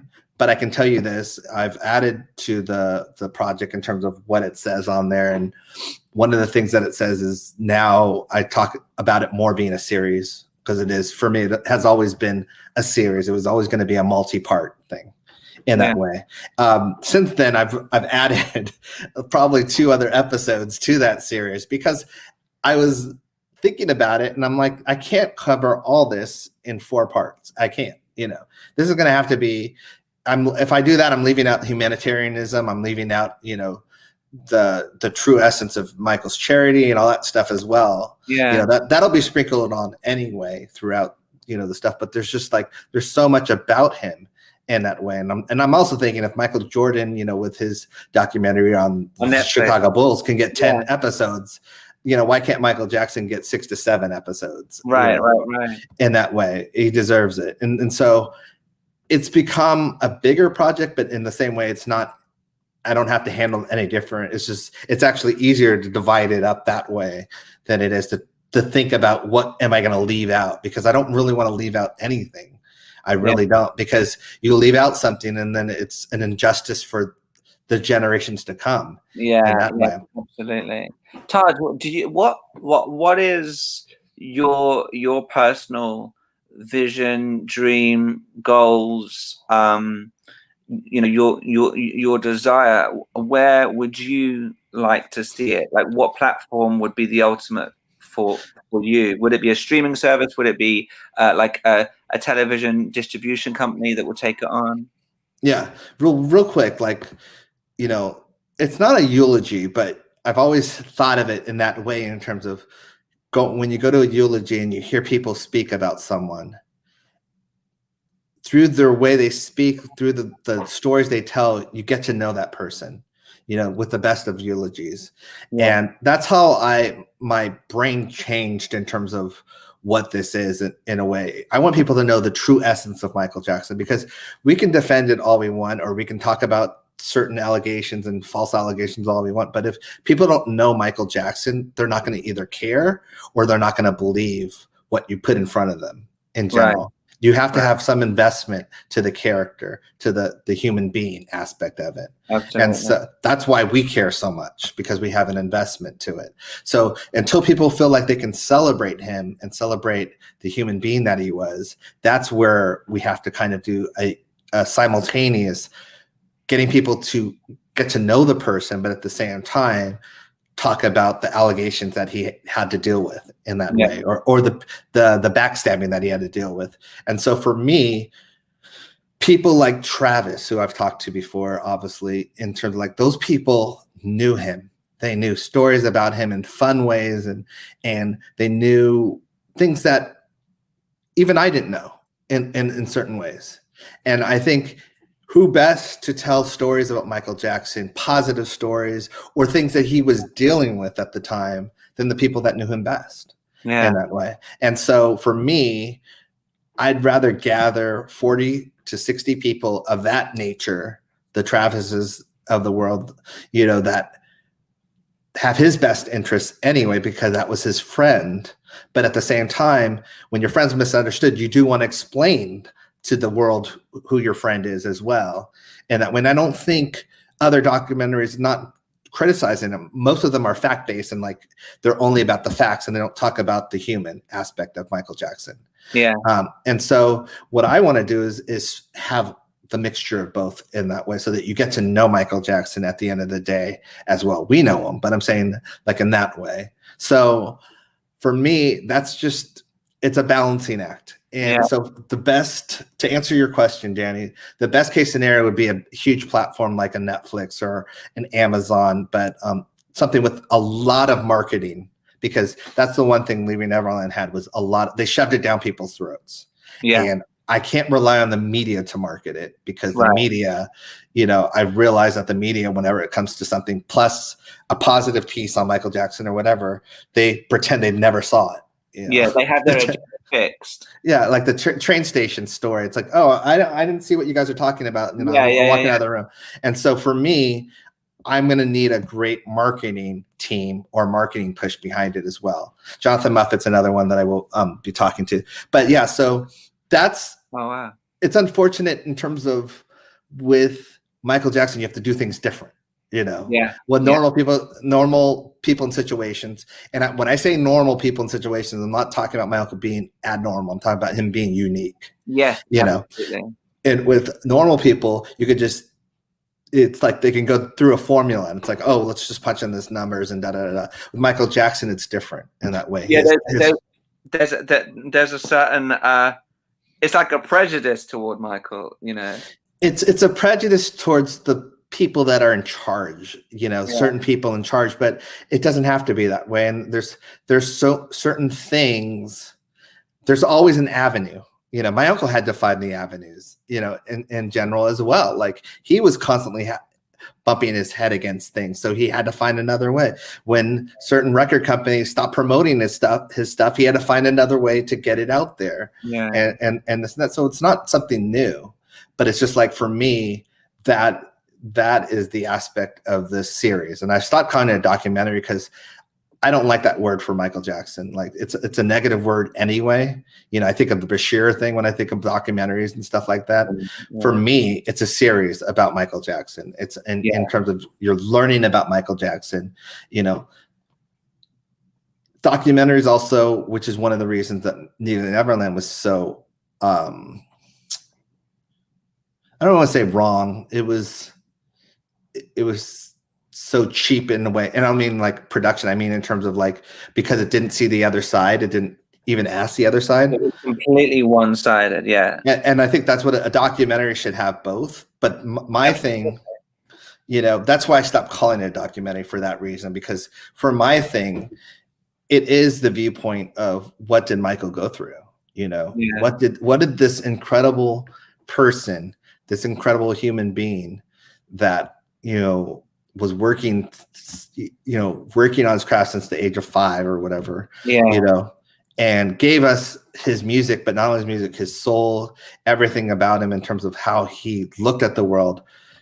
What does that look like in that way? Do I really want to hear Diane Dimond, an interview with her? Or do I want to just see clips of her talking about Michael Jackson and then hear from his friends and family who had to deal with that repercussion of those lies or this or that, Yeah, and it's so important as well to have a reliable platform, like you say, that like where you do have all the marketing and stuff in it, because as unique as your uncle is, and one of a kind, extremely special, you do have to do a thing where you normalize him in order for people to relate to him as a human being. You have to make him relatable. Yeah. That's a great word. So they could see the elements of themselves in Michael, or, my God, if that happened to me, I'd never be able to have the strength he had. And then they have a newfound admiration for Michael, not as an artist, but as a human being, And I think that would be the best thing for me, is someone watching the series and going, wow, look at all he had to go through. And he still, through that, he was still able to create this incredible art to give, charities and humanitarianism and all that. He still was able to do all that with all those distractions and all those things that people were, tearing at him. He still was able to rise above and do all of that. And even at his darkest days, when people abandoned him, he still had the strength to go on. It's like people should admire him, and he's in that way, and that's the thing. But instead of being a punchline, and that's the the idea of this series is for people at the end of the day to go, wow, either if it's 50 years down the line, I wish I was born during the time of Michael Jackson, or if it's now where people are like, Jesus, we had him all wrong, Yeah. And there have been many people like that, like even now.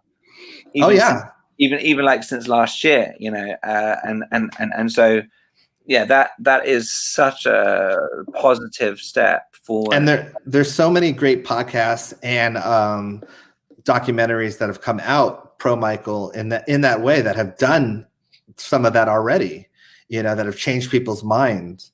So it's not like I'm discounting him. Those have been incredible, and they've done so much work in that way. But one of the things I'm going to focus on as well is talking to the people that knew him best, because their stories humanize Michael Jackson. Just Lavelle sharing a story, any kind of story, just in our podcast added. So I shouldn't say podcast, in our live stream added so much to the live stream. And that was just him popping by to, in that way. And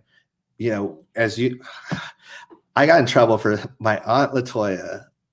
I was talking to her probably 2 weeks ago, and I kept saying to her, and she's like, Taj, you keep saying you got to stop that. And so every time I say I hear her in my ear going, and she was right, because then I caught myself like 15, and I've done this so much in this live stream. No. So many people do it. I was talking with my friend Stevie, and I was saying, because I sent him a voice message via WhatsApp, and I listened back, and I was like cringing at the sound of my voice, because every other word I was going, and he says, "Hey man, don't worry about it. I always go, so." She was great about it too. She's like, "No, Taj, I don't know. You have to stop saying And I thought it was the funniest thing, because it's like, I caught myself, and I thought I was getting better because it was something that I did often. But then when I do these live streams, I just let it flow. And so my filter stops in that way. No, and it's great, because you're natural, and we all applaud you. Yeah, but I catch myself now saying the and stuff. But anyway, so that's what this whole thing is about. This whole series for me, which I didn't know COVID was going to last as long as it did. I thought it was going to be something that everyone kind of united against, and we just bunkered down. Yeah. We started in March officially. I started way earlier than that, but March officially here in California. And I thought maybe 3 months, 4 or 5 months at the most. But here we are. We're in pretty much the same situation we were in March in a way, just knowing a little more. And so it's just, it's so I'm still doing as much as I can in that way. I think the thing is, but you're limited, aren't you, with what you can do? You're highly restricted, Well, in terms of the approach I took, someone just mentioned trial by media, in terms of that documentary or that piece of work that someone's working on as well. That's going to be great. Yeah. And that approach is going to be great. It's, for me, I'm just taking a different approach in that way, because I have a unique ability to do that, because I'm in the inner circle. Right. I'm in that circle. I lived that life. I live people like Emmanuel Lewis I hung out with. Yeah. I was there at certain times. I was there when Bubbles would hit people in the balls, and I would laugh as a kid, because it was like that was what you knew, like around Bubbles, was protect your nuts, if you're a boy, just because he just would swing around with his big hands. He would just not even know he was doing that. And it was just funny, but it's like, that's the stories that like people don't know and get. But it's also what was so funny about the scenario, because you hear a story about a guy that has a chimpanzee and has a llama and this and that, and you can either go, oh, that's so awesome, or that's so strange. And and that's just the difference of the storyteller. And so if it's told by someone that's vindictive, like the media, and I'm saying the media, I'm not saying all media is like this. I'm saying when it comes to Michael Jackson, they've been this way. Yeah. When it comes to that, it's like they're going to make it a story about him being weird and different and strange and all that stuff. When it comes to Friends, they're going to talk about Louis the Llama in a different way, or they're going to talk about Bubbles in a different way, in a way with memories and like, oh my gosh, it was so fun when this happened or this.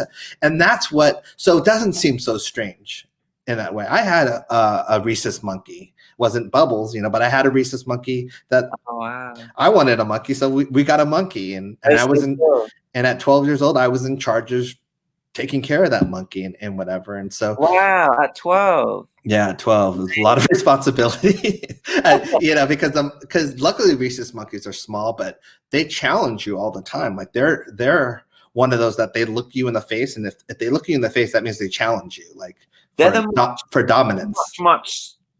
If I say outbreak monkey, you know what I mean? Yeah. Is that the same monkey?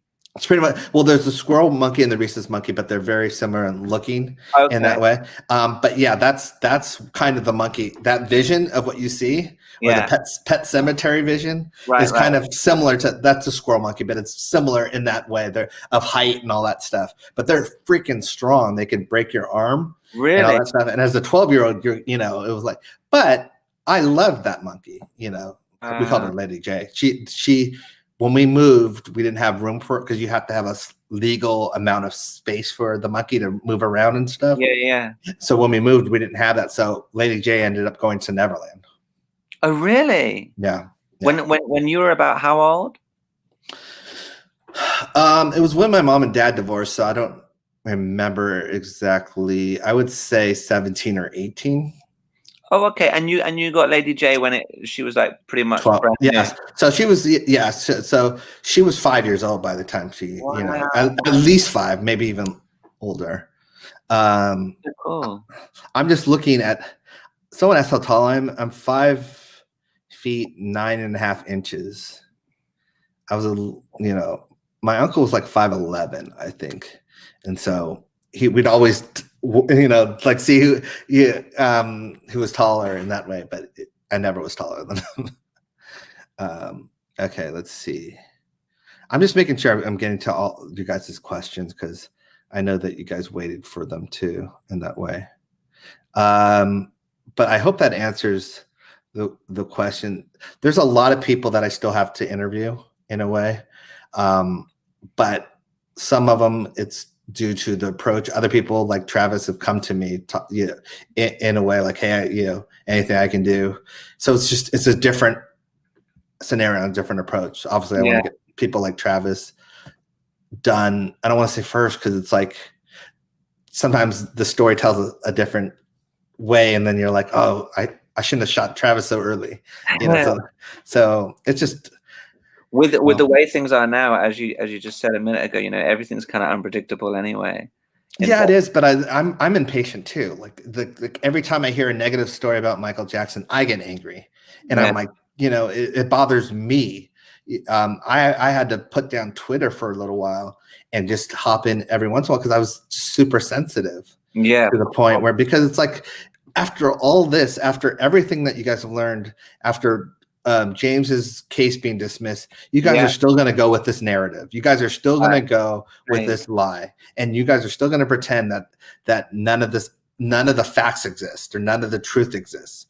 And so it just bothers me. Refuse to give in. They're always going to, you know, take it out of context. They're always going to spin that narrative and choose to, you know, put across this ridiculous idea about your uncle, even though everything's staring them in the face, slapping them left, right, and center, telling them, you guys, this is a bunch of BS. Just take it on the chin, and they're still refusing to go with it, you know? Well, I think some people are invested in him being a weirdo, and so they're just going to paint that picture, whether it's the truth or not, in that way. And you've seen that with certain people on Twitter, certain people on Instagram. They just are diehard haters, and they want him to be guilty. And so weird. I mean, we were saying before, like, how could you be so invested in hate against someone you obviously testament, you know, by your behavior and what you think of that person, is so invested in someone that you clearly know nothing about or nothing factual about. and just driven by complete hate. It's just, Mhm. and I think, like I was saying to you last night, I think it makes you think like what some people say about folks, who are racist. Is like some people are so conditioned over a period of years or decades to think a certain way. They've been spoon-fed so much junk over the years that they're conditioned and they don't even realize it. Exactly. Someone asked a question. Bella Farkas. I've been in contact with Bella Farkas. Oh, wow. I was in contact with him early on, probably about a year ago, I would say. He released a statement, didn't he? Huh? When the film came out, the HBO film, he released a statement defending. Oh, did he? Yeah. So I just would have to get over there. So that's where the costs come, and the lack of COVID would be helpful too. Is it Hungary he's in? Isn't it Budapest? I can look. It is. I'm pretty sure it's Budapest. I don't think you guys want to see me scroll through my messages and go for 5 minutes, but I will find that out. But yes, it's one of those places in terms. I think that would be incredible to interview him. Yeah, it's super important. People that my uncle helped out of the kindness of his heart and bottom of his heart would be incredible. Still, because of him, Dave and exactly that who are alive because of him. I think that's extremely important. My uncle didn't want anything from him except his health in that way. Exactly. And because people are it's so weird that empathy is something that people question, that people can't understand. Like, well, why would you help someone that's not family? Or it's like, I don't understand that. Someone asked if Big Al was going to be part of it. Big Al was one of the first people when Leaving Neverland hit that asked, is there anything he could do? That's why I have such a strong heart for Big Al, because Big Al, I have such childhood memories of Big Al anyway, just being a staple at Neverland. He was someone that helped run the amusement park, the train as well. He was known as the train guy, for me. And Big Al, that's not his name, but that's how I knew him. I knew him as that was the nickname Michael gave him, wasn't it? Yeah, nickname Michael gave him. Incredible guy. But it's like, I think people like that, you want to hear stories from people like that were around Neverland. Neverland has turned, and I've said this in other lives, Neverland, the media and Dan Reed have turned Neverland into a negative word, and it never, ever should have been a negative word. Neverland, and Martin Brashear helped as well in that case. Neverland has never been negative. Neverland was a place it was like bliss in a way. 100%. Even people like Wade, who is now falsely accusing Michael Jackson of some stuff, called Neverland bliss, and called him when he filmed there. And so it's like, so this whole idea of leaving Neverland like it's some kind of sick place and perverted place means you never were there. Absolutely. Or you're trying to make money off of it. 100%. And that's a key, vital, paramount difference with having yourself behind this series and having some random ass journalist who doesn't know squat about your uncle apart from what they choose to believe. Yes. And not only a family member, but someone who was there in the mix of quote unquote everything. Yeah. Mm-hmm. The company your uncle kept, hotels, his home, Neverland. You were there. It's a slap in the face, because what you're really saying is that these people saw something and didn't report it. That's what you're really saying. And I always take it as a personal attack on myself and I've said this before, none of my friends have ever said that Michael Jackson was guilty or whatever. But if they did, I would be like, that's a slap in the face of me, because you're saying that an enabler. I'm an enabler. I'm defending a pedophile. That's what you're trying to tell me. And that's my morals in that way. And none of them have, because my friends know my morals and that I'm someone that fights for injustice in that way. And so, but why I'm saying that is because it's a slap in the face to all these people that worked at Neverland, that were at Neverland, that visited Neverland. It's a slap in the face to all of them, because two people decided that their bank accounts were suffering and now they want to make money and sue the estate. It's wrong.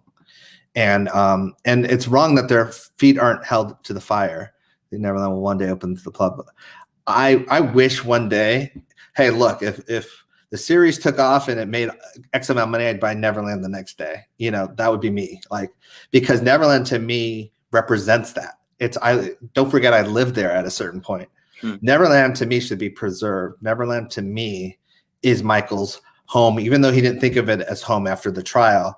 It's still one of his homes in that way, and it should be preserved in that way. So, yeah, I was talking with someone the other day saying, you know, do you sometimes think or wish that Neverland was made accessible to fans the way Graceland was? You know, where you could go around and get just a taste of what it was like or whatever. Because it was, I mean, it's kind of, that would be weird for those who were there when Michael was there, but it would be like bittersweet. But, you know, people would really see for themselves. And also, you know, going through, as you well know, Taj, it was like walking through Michael's imagination. Like he just brought this place to life in the most magical way ever. It was better. I always say this, and it is better than Disneyland, and that's saying a lot. You know, as magical as Disney was, Neverland was even more magical in a way. So it just, that was one of the things. Yeah, it was incredible. I always said if the rest of the world was anything close to what Neverland was like, then we'd live in a much better place. Much happier. Someone asked, did Michael watch Benny Hill shows with you, Taj? Michael told Benny he watches shows every day with that doc in order to change the name. I did watch Benny Hill with my uncle at times. To this day, Benny Hill is I know what he is to you Brits and stuff like that. And so, but to me, like, it's part of my, I don't know, I could still hear his music, you know, like that. It's like, it's just, it brings such a smile to my face. Benny Hill does. I don't know why, but it does. Like, it's so, I love Benny Hill, and I will say that I love Benny Hill. I didn't know my uncle met him, actually. That's pretty cool. Yeah, he went with Brett while he was over here. Man. See? Yeah. And they even had a picture together. Was it the thing he did like this or something like that? I don't know. The thing that Benny Hill did? Yeah. Gosh. Cool. Yeah. Did he have a station in the States, or did your uncle get it on VHS or something? No. It played in the US. Oh, it did. Oh yeah, it played every day on the US. That's why I think it was common to play Benny Hill. Trust me, I didn't have a VHS playing it. It played on TV. Oh wow. Yeah. Let's see the fact that that was one of the things I was really upset at the media not reporting, that Wade actually wanted to get married there, you know, and asked to get married there. It's like, if that's such a traumatic place, why would you ever ask to get married there? And wouldn't that place trigger your memories of, you know, exactly, like in your adulthood? Yeah, and it's like revisiting that, but wouldn't that have triggered you? But no, he shoots a whole short film there, shows it to Michael during the trial, you know, because I was there when he showed it to Michael, the short film.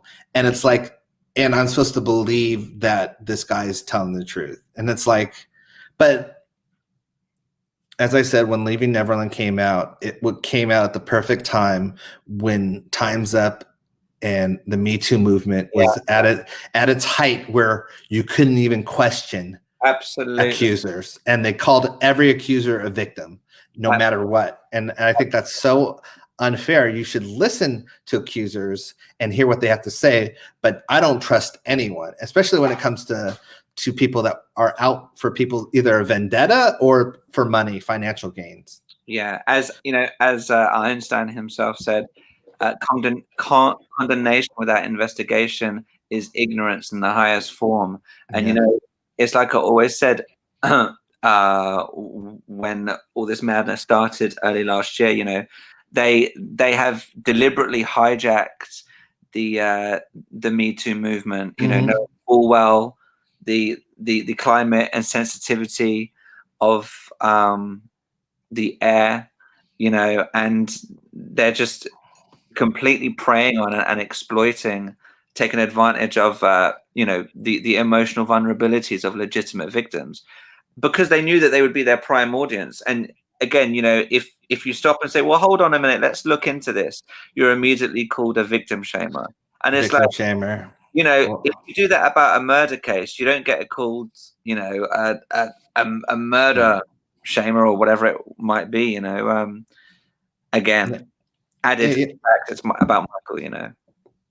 I think that's the thing, and they use that against us in that way, and they use the fandom in a way to make you guys all seem like crazy fans. Yeah. Oh, you're just blinded by your. Yeah. It's just.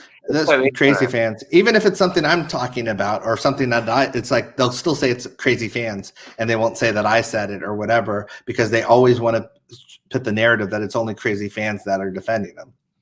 But the irony in saying that is that Michael has the most intelligent. We're like a whole kind of CIA, FBI kind of movement. Like we just discover all this stuff. Yeah. No, I always have said this in the past. Michael Jackson fans are, the best fans, and not just because of the loyalty factor and the celebratory factor and what you guys did for him when he was alive in terms of how you guys made him feel, but after the fact, in terms of the knowledge, the studying, the facts that you guys come with, in terms of, or the things that you uncover. It's like you're private detectives in your own. You have to be a private detective in your own to be a Michael Jackson fan, because the media will always try and twist it one way or the other. And it's hard because I have friends in the media, so I always hate saying the word the media. But the problem with Michael Jackson is that the media is unfair to him. It's like yes, you can. There's certain celebrities that everyone loves. But just because everyone loves them doesn't mean they were not mean to Michael Jackson, or they didn't make jokes about Michael Jackson. Right. So I can understand people's appreciation to certain people, but at the same time, that's my experience, because and people have to respect that aspect of it too. Yeah, exactly.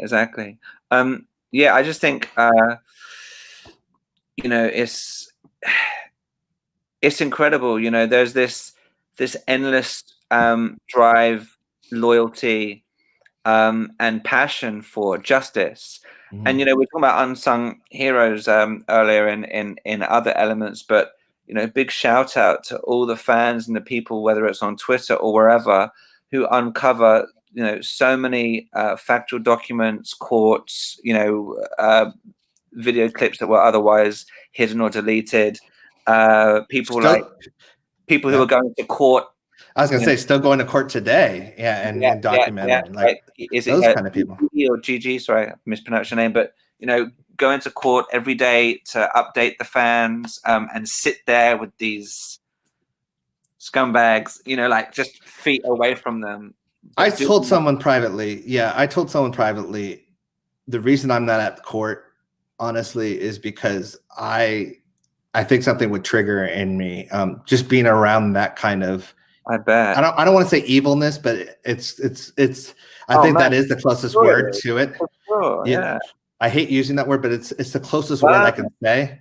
I honestly feel that being next to those kind of people, my body would shake in that way, because I'm highly susceptible to that kind of energy, and it would almost put me in a mindset of like, how could these people how could they do this? Like, didn't they sleep at night in that way? And so it's not a lack of not caring. It's a lack of self-preservation for me. I have to know my limits in terms of people I would want to be around, and it's almost like facing an abuser. If someone forced someone that was abused to face their abuser in the same room, that's how I look at it when it comes to those kind of people. Because in a way, they abused my uncle, and I look at it that way. Yeah, like your blood would boil, the fury it would fill you with, the rage. I don't even want to put myself in that scenario. I know in the UK I had an opportunity to sit across from Dan in one of the programs. Yes, and everything in my being told me do not do it, because really, I don't want to be in the same room as him. You know what? It's so funny you say that. I had the most random thought the other day of, God, I wonder how it would be if Taj was in the same interview room as it. You know what I'm saying? Like, if it was one-on-one, it would not be comfortable at all. Like, but if it was like if I was with fans and stuff like that, and people that, it's because I need that energy. I need that positive light, as well. It to counterbalance the energy that he would be emitting in that way. And so it's just a different mindset, but it's like, I don't want to I would never subject myself to that right. in that way. It would do more damage to me than it would to him. There was a letter that he had the audacity to write. Was I it heard about that. or was it your grandma? I thought it was the letter to Paris. Oh, was it to Paris? I couldn't remember. I didn't read it because for that same reason, there's certain things that trigger me, but I did hear about it. So did she respond like? Oh, I have no idea. I didn't even because Paris is another one that's very sensitive to energy. So I didn't even tag her or whatever. I am very cautious of her energy and her limits. She's highly susceptible as well. So, well, let's see. Let's see. I'm just trying to. Let's see. What else do we have? While you're looking for a question, Taj, just a shout out and sending loads of love to your cousins, because I know they lost their dog a few days ago. Yes, Kenya. Yeah. And I thought I read the thing about Dan Reed writing a letter to Paris. You guys correct me if I'm wrong. Because Jenny's like, maybe I misinterpreted that or wrote a message or something. But yes, Kenya. Kenya was incredible. Kenya, when I heard that they had a dog way back in the day, I was like, wow, my uncle really loves his kids, because I knew what that meant. It's one of those people that are not, my uncle he loved all animals, but like a dog to him was like a different, it was just, he was more into the llamas and the, more exotic animals in that way. He said that he grew a kind of fear or prejudice of them because one of his, was it pit bulls, killed one of his llamas, and since then he was. Yeah, I'm sure it's something traumatic in that way, but it just shows that definitely his level of generosity. And he knew that would bring a smile to his kid's face, and it did. And Kenya was an incredible dog, and it's sad because Kenya represents a tie to Michael Jackson. Exactly, yeah. To his kids. So, and I know that feeling because I had a dog named Rascal that my mom gave me, from one of my birthdays, year before she passed, or 2 years before she passed. And so that was my tie to my mom in a way. Rascal was like the living proof of the tie between, and the one. So when Rascal passed away, it was like such a devastating blow. It's not just a dog to you. Yeah, it's like, so much more that departs. It's like an end of an era type of thing. Yeah, in that way. And so it's like, 'cause you remember stories, or you remember the feeling of your mom. Well, in my case, my mom bringing Rascal down to my room and surprising me, or with Kenya, they remember my uncle surprising them. So there's that aspect of it. That part not dies, but it's the end of that, as you said. Yeah. In that way. So I'm sending all my love to my cousins in that way, and you guys should too. But I think also one of the things I was reading that reminded me of that, you guys definitely, the supporters of Michael, the people like that Big Al and all those people that, I know you guys do this anyway, but yeah, send them love. Just say thank you for supporting Michael, just randomly, because it is such an I hate to say uncommon thing, because everyone has been told not to say something or just lay low. Don't. So the ones that do speak up, it's like we have to thank them. We have to be appreciative of them. That's why. Sorry, Tosh, go ahead. Sorry. No. I was just saying, because it is a risk to them in some way. They got family, they got friends, they got employers, they got people that could look at it a certain way and be like, oh, we're not supporting you, or we're going to whatever. And so it's always a risk in that way. So those kind of people, you should I always do that when I can, give them a shout out. That's why I have so much admiration for the likes of like Tiffany Haddish. And especially Tiffany Haddish, I'll say. I was going to name some other people as well, but just to focus on her for a second, because her acting career is relatively new. Yeah. And so she can really be put under threat, and she fearlessly defended Michael in a room full of people who were mocking her for it when she is a comedian. Yes. Right? And it was so courageous of her to do that. And a lot of people, even if they didn't believe it, they would have chuckled along so that they don't look like an outsider. And of course, he's been going for years, and he's established for so many decades. Dave Chappelle was really a good help for turning the tide a little bit.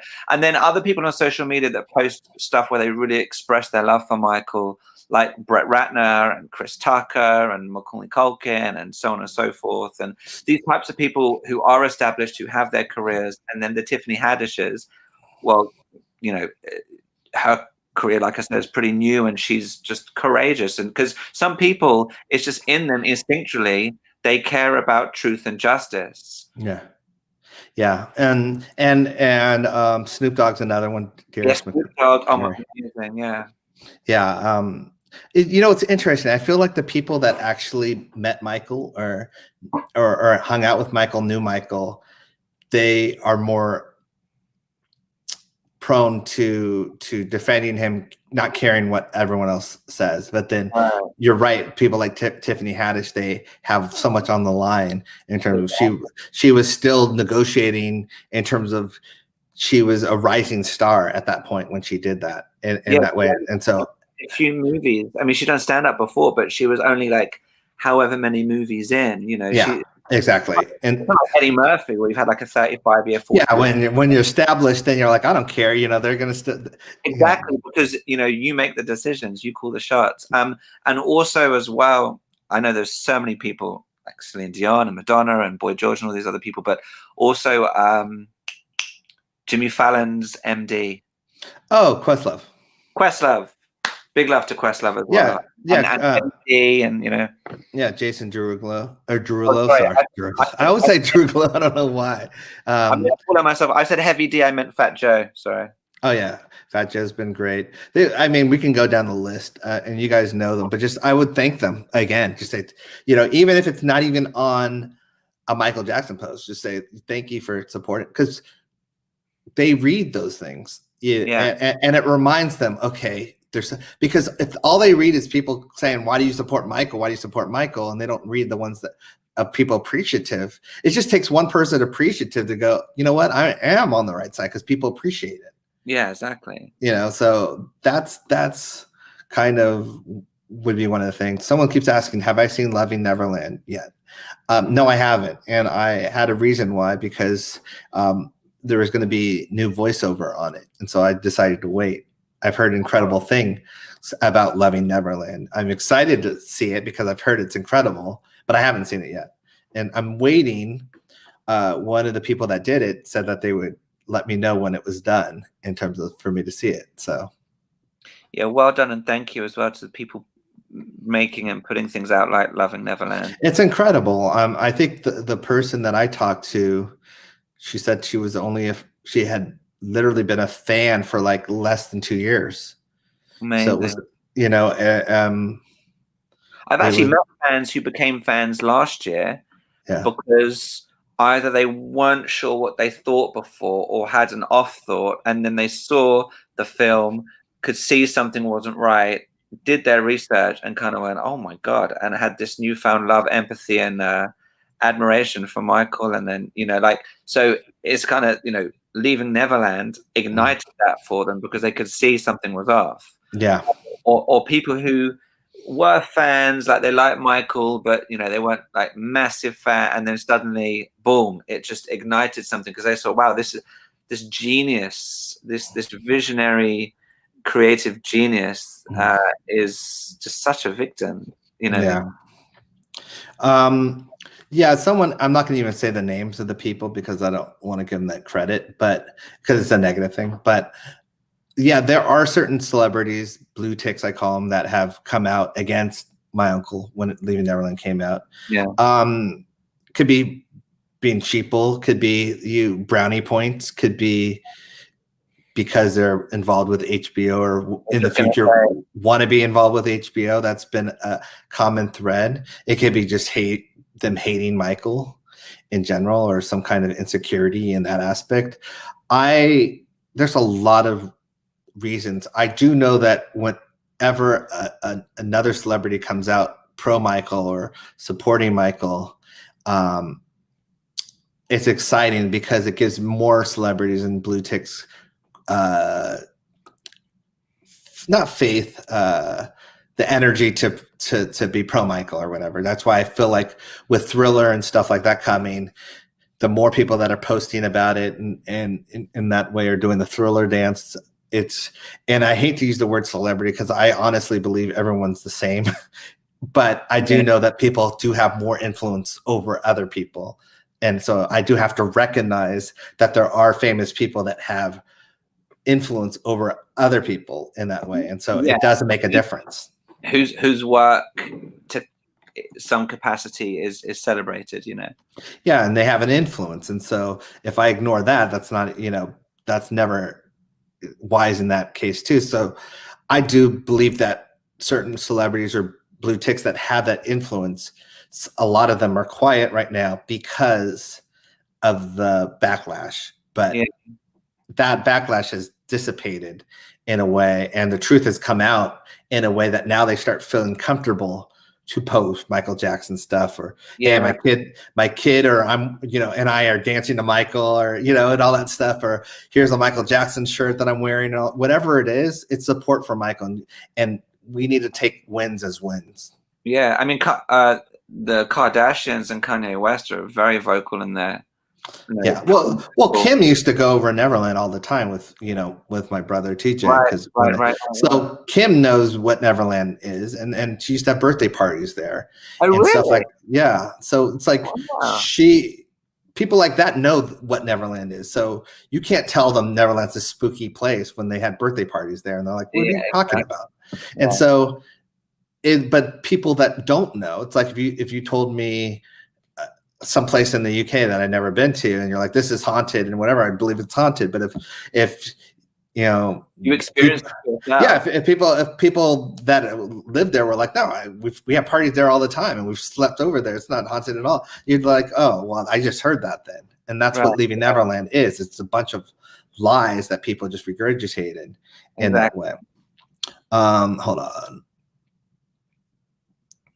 Did I see that Courtney Cox? Where is it? Yeah, this one. And she still loves Michael's music. That's a great example in that. And I didn't tweet Courtney Cox or direct tweet her, because that's what she said is exactly what a lot of celebrities feel. She was just honest about it. She loves Michael Jackson, but in her industry, there is this media, but also circle that will not only tease her about it, but make her feel like she's dirty in a way for doing it, for liking Michael Jackson and his music, like almost shaming her. And so we have to get to the point where the truth is out there. And I always say this with celebrities, they're always like 6 months behind because they're always on a project or whatever. I can't tell you how many Leaving Neverland tweets and quotes we got 6 months later from people that it's like they're so behind the times of because they're like, they just got off the set, or they were in their own hibernation aspect of it. They're just behind. And so I'm giving her a little leeway in that way. I don't think it's she could have said I'm canceling Michael Jackson. She didn't. She said I still love his music or whatever. So for me, she's one step away from learning the truth and being an avid Michael fan.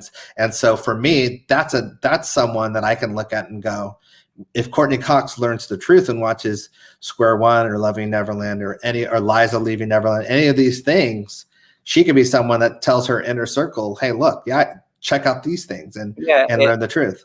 It sounds like she might be open to it, but I just want to focus on three things regarding Courtney Cox. Number one, she kind of contradicts herself by saying in a publicized interview that she feels quote unquote embarrassed that she still loves Michael Jackson's music. Because if you were that embarrassed, you wouldn't say it you wouldn't talk about it to your friends, much less a publicized interview. That's number one. Number two is that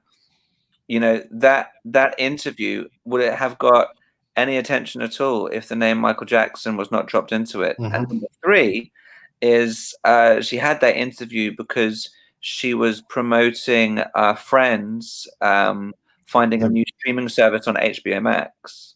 Yeah. Well, the name Michael Jackson is always going to get headlines anyway. I think that but I look at it. I heard your 3 points. I look at it this way. She could easily said, I feel embarrassed that I used to love Michael Jackson. That's true. That's true. Yeah. And still would have got the same headline. Right. You know what I mean? So the fact that she still loves a glove in a glass case on her wall. I'm glass half full, and for me, that's someone, because I know her inner circle. I know who, and I know there's a lot of Michael Jackson fans in her inner circle as well, in that aspect of it. And when I say fans, people that love his music. So those are the kind of people that need to learn the truth. And once you learn the truth, as I've always said, you're one step away from, you can't, how do I say? Sound like I was going to say a certain president, and it wasn't Trump. George Bush. When George Bush stumbled on his, fool me once, shame. Whatever. That's what I sounded like, and I was like, don't. But once you learn the truth about Michael Jackson and the truth that he was innocent, you can't unsee that. You can't unhear it, and you're on the path of truth now, and so that's for me why it's so important for those people. And you guys have to. I give a little slack, not a lot, to Hollywood, but Hollywood's run by agencies and publicists basically, and those are the ones, because they don't want to take a chance. They're telling their clients to shut up. Don't say this, say this. If there's a press release, if someone steps in their foot in dog do, they say, release this. Here's a public statement released and whatever. And that's how they were brought up in that way. Now, that doesn't excuse being ignorant. I'm just saying that system is so when you get someone that bucks that system, says, screw what my publicists think, I'm going to say this anyway. I'm going to say that I support Michael. Then that's a win. And that's why I really, when it comes to the Snoop Dogg's or the Tiffany, Haddishes of the world, I really respect them. Yeah. Or they're associated with HBO that were being newly associated with HBO early last year, who are humongous Michael fans and just didn't say anything. Obviously, they probably felt like they were treading on thin ice, but had obviously been advised to remove, I mean, I probably spoke about it before, but I'm referring specifically to Zendaya. You post things on almost a weekly basis about how much she loves Michael and etc. And she was obviously instructed to remove stuff like for I think it was like a 4 or 5 year period, and then everything before that is still there. But then there are those people that kind of just don't say anything, and you kind of wish they would, but again, it's a brand new career again, which gives you even more admiration, like we said earlier, for someone like Tiffany Haddish. Exactly, and that's a thing. Yeah, there is that employer thing in terms of, especially if you have.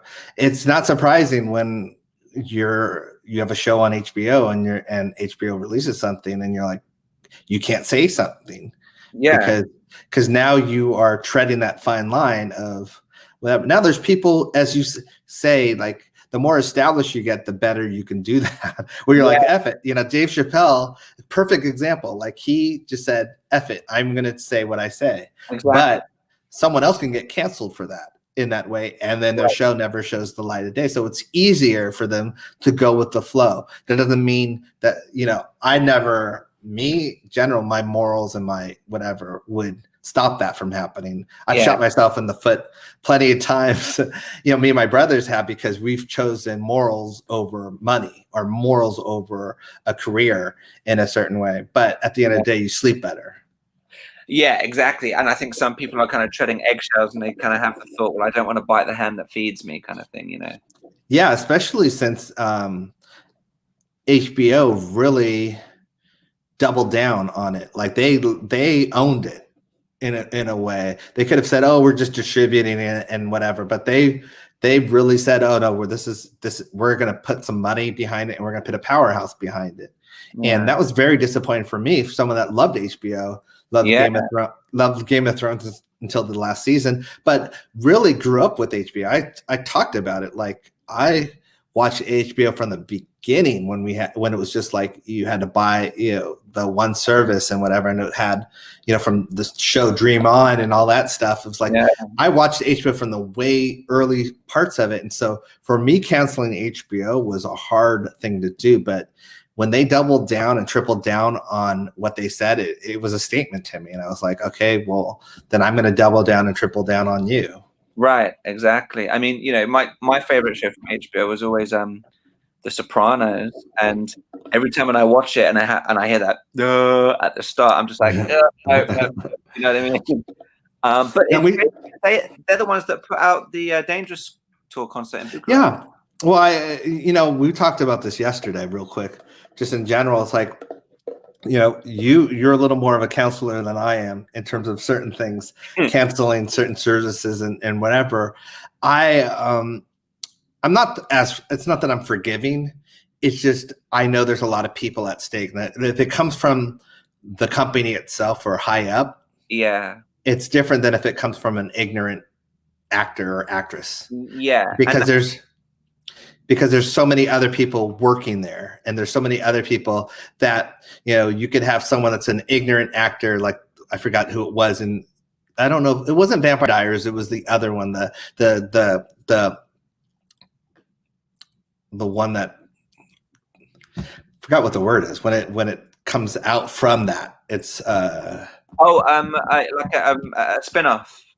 Yeah. I was gonna say, it's not a so one of the actors from that, and I never saw the spinoff, but he was vocal against Michael when Leaving Neverland came off. Really? And I was like, and I didn't watch the show anyway, but I was like, I'm not going to if I do end up watching the show, I'm not going to let this idiot ruin the show for me. Yeah. I didn't, the originals is exactly, someone said, and I'm not going to allow that to happen. But because if I did that, I'd have nothing to watch on TV. There's always some idiot, and there'd be nothing I can listen to because there's some idiot somewhere in that production that would ruin it for everyone because they are, sheeple, I would say. Yeah, no, I 100% hear your perspective completely. I feel like, last night on the phone we were talking about Selma, and I was saying about how much I love that movie. But now I know that who's behind producing it and directing it and has a small part in it.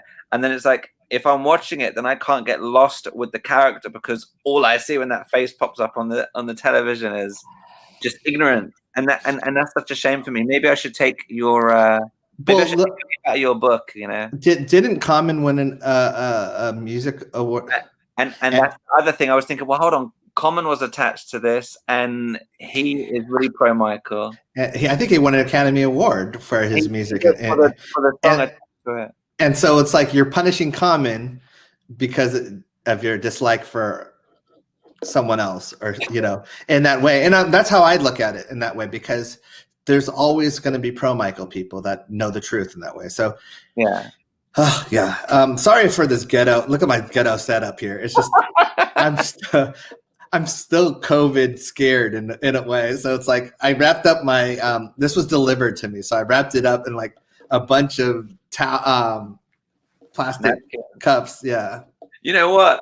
It's like I'm having water, and I'm so curious as to what you're drinking. It's making me want something sweet and fizzy.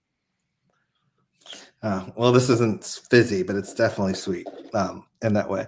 Okay, we're at 2 minutes and 20 seconds, and two hours and 20 minutes, and we said we're not going to make this long, but we had some great conversation, and we still have 460 people watching this. So I'm going to answer a couple more questions, and then we'll wrap this up. But I think that I've always said this, and I always liked saying this. I think. One of the most important, it's not a milkshake, it's ice blended mocha. One of the things I always want to thank people for is just their support in general. supporting my uncle, supporting my family, supporting me in the series that I'm doing, supporting the fandom in general.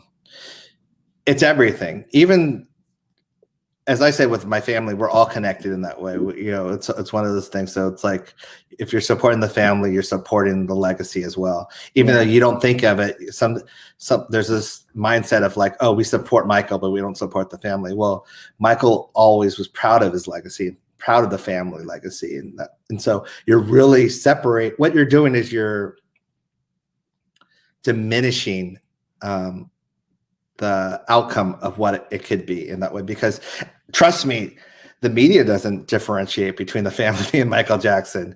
Where if it's a negative thing, it's a negative thing on everyone in that way. So if it's a positive thing, it's a positive thing on everyone in that way. Janet breaking records or Jermaine, having success or anything like that is a win for the whole family, which is a win for Michael, because everyone is a gateway to someone else in that way. Someone could learn from a new person, can learn from Made for Love of Janet, listening to that and click on Michael Jackson right next to it on YouTube and discover Michael Jackson for the first time. Yeah, you're proudly carrying your second name, your last name, Yeah. And so that's the only thing and I understand. I mean, everyone's different, and I'm not talking down to anyone in that way. I'm just saying, try and look at it from that perspective, because there has been in the fandom sometimes, people against the family in that way. We're human just like everyone else. There's like any other family, there's disagreements and there's problems and there's solutions and there's fights at times and then there's makeups at times and stuff like that. But we had to do it through a microscope in that way. But I can tell you one thing's for sure. When it comes to my uncle, I know he loved his family. And when I say his family, I mean everyone. Right. In that way. I heard him talk about everyone, and I also heard him talk about how much he loved everyone. And that includes my grandfather as well. Yeah. Who he understood more later on in life. Yeah. Even that. So I think there's we just have to be very cautious of that, because there is strength in numbers in that way. And and everyone, our families, another thing I'll say real quick, just because I can, once I started with this Leaving Neverland, I don't want to use the word defense, doing interviews about it and stuff like that, I was almost designated in my family to do it in that way.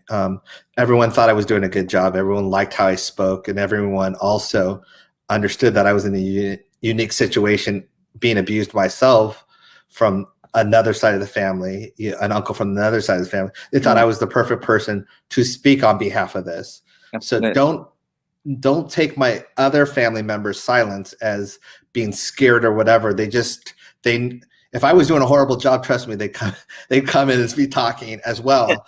But the fact that it's working and that people are resonating with it, if there's too many voices, it also gets diluted in that way too. And when it comes to our family, we're all a unit. We all talk. We are all angry at Leaving Neverland and what they did in that way. We all want justice for Michael. We all are proud of Michael and his legacy, and we all want his legacy to continue and be the biggest that it could be. And so that is one thing I wanted to say. I don't know where I'm supposed to be looking. That's one thing. I'm looking at you, Danny, right now, but that's one thing I wanted to say in terms of we are a family, and I forget the extent of our family, especially with COVID, because we can't have family gatherings anymore right now. But I forget the legacy of our family and what our family has done for the world. But I also, there's that balance of, I just so appreciate the fans in general, and you guys are like the bloodline through it all, and the life support. No, lifeline is what I wanted to say. Yeah. Well, like I said earlier, number one, the fact that you say you forget about the extent of your family's influence and everything that they've achieved, as I said earlier, and I think my video froze as I was giving you praise for it, but very sincerely, that is testimony to how humble and sincere and grounded you are. And I know that's how your entire family are, and that's how Michael always was. And it's one of many things that, you know, people always admire about Michael and always admire about yourself. Number one. Number two is, you know, you thank us fans, but, you know, we thank you. You've got a lot of weight on your shoulders. And not only with it being, you know, A, your uncle, B, your uncle who you were close to, C, your uncle who you were close to, who you know for a fact is 100%, and D, you know, being an abuse victim yourself is incredibly courageous, and we just give you every praise and every credit and applause and sense of gratitude. So thank you again. Oh, yeah, thank you. I mean, it's weird because I was not. If you would ask me 5 years ago or 10 years ago, I would have not thought that I was going to be this person.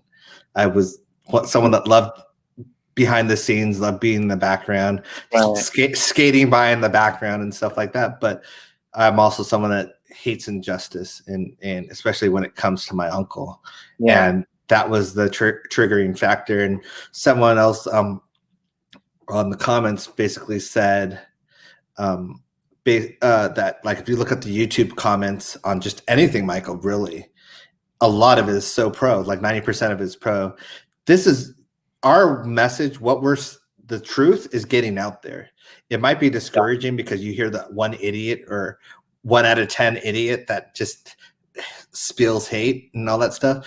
But the truth is getting out there. And once the truth is out there, it's hard to ignore in that way. And I can tell you so many people, like with the James verdict in that way, so many people that were not fans were commenting on it, like, well, I didn't believe it anyway, or like, yeah, I heard they weren't getting all the facts right, but I heard there was a train something that didn't exist. Like, so they're hearing things, right? But they're not putting the pieces together. They're not commenting on what it is, because most people are silent once they've realized the truth. They're not like, oh, I found the truth out now.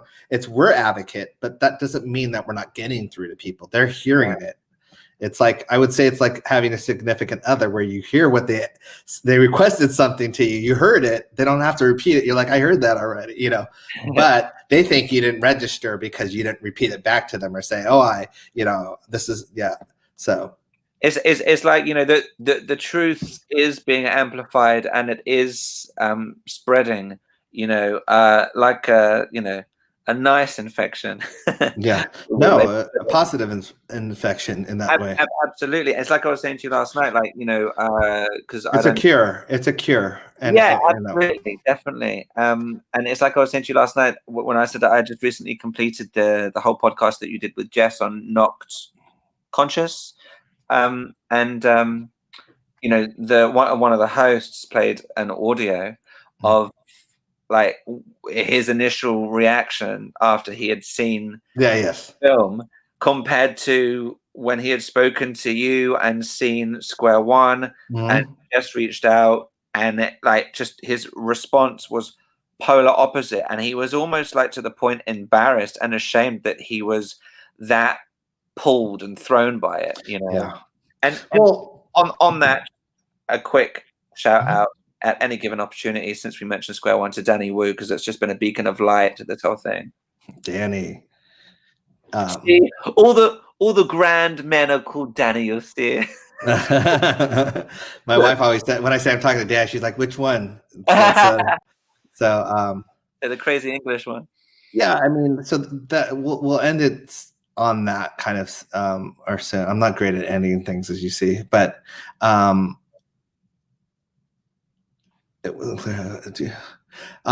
Miko spoke out against who? Miko Brandon's always been a loyal supporter of Michael. I don't know. I didn't follow the thing, so I don't know if it was against Dan Reed or against whatever, but I know Miko is Marlon. Yeah, this was something that was taken wildly out of context and wasn't true. Yes, Hunter. Well, I can tell you that because my Marlon Brando in the latter part of his life was staying at Neverland, and that no one knew about. And so I think it was definitely, I mean, that's proof in the pudding right there. Like, you know, you don't stay at someone's house after you think they're a pedophile. Exactly. You know? And so, and I know Miko, his son, adamantly was disgusted with the article that they put, and then spread like wildfire, not Miko's comment, but the Marlon Brando stupid story, which is not true. And I think that's a thing that we deal with the media, is that they put out the negative, and then when the positive comes, or the recant, or the you got your story wrong, they don't print that out as much, or that doesn't spread as fast in that way, because lies spread faster. What people have to remember and think about as well is that if one single person can influence, dictate, and completely control which way the politics go in countries that he's not even a citizen of, then if they can do that, they can make people think, believe, and be completely convinced of falsehoods about a single person being your uncle. Yeah. So, the media, it's just when you were saying about, the media put out these lies and they're just spinning and, misinterpreting, taking things out of context at any given opportunity, like with what you said about Marlon Brando. It's like, it's just never ending. And it makes you think, man, isn't it just such a bummer? It's just like the powers that be, the ones who are the heads, who control, this entity, that entity, X, Y, and Z, they've just all got this fixed narrative against your uncle that is just completely deluded and polar opposite to reality. Yeah. This is a good question. As hard as it may be, I really think you should make sacrifices watching Leaving Neverland, in my opinion, as points in the false documentary would need to be specifically countered.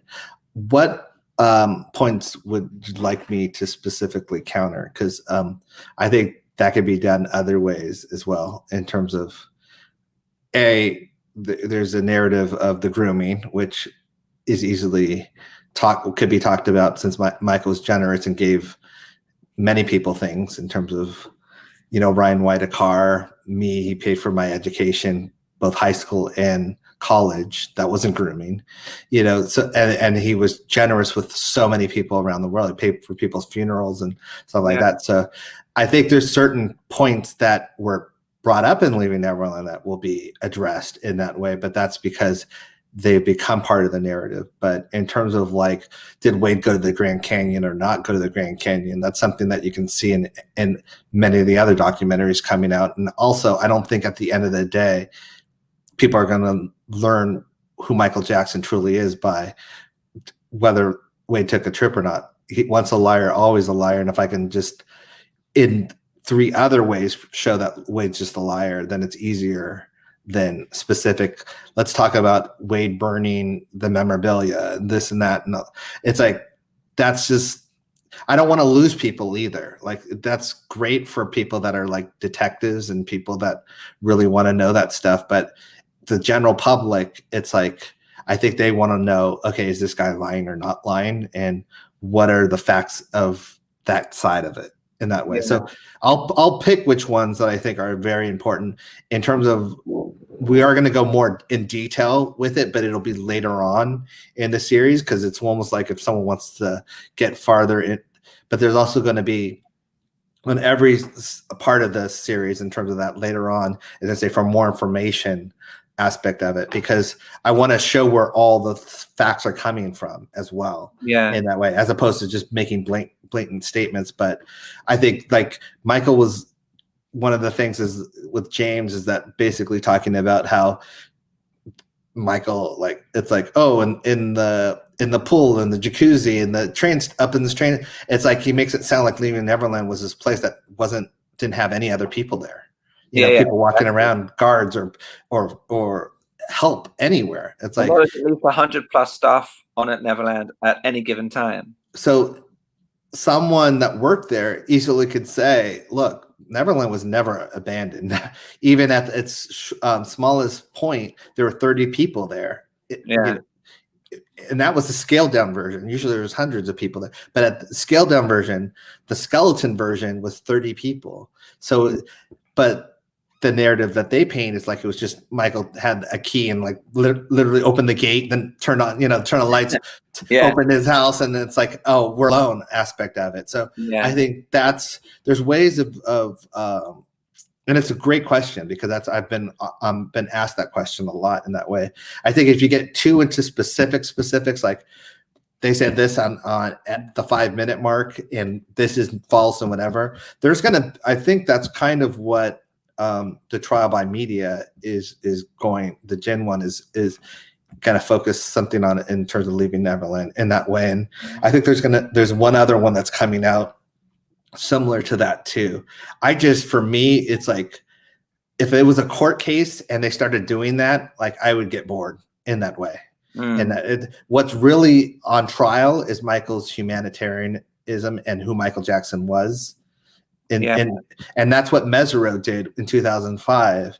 It wasn't like, yes, he used certain facts to prove in certain ways, but at the end of the day, it was like, do you think Michael Jackson is capable of doing what they are trying to say is he capable of kidnapping a family and holding them against their will? That's the stuff that the jury at the end of the day said that they gravitated towards. Right.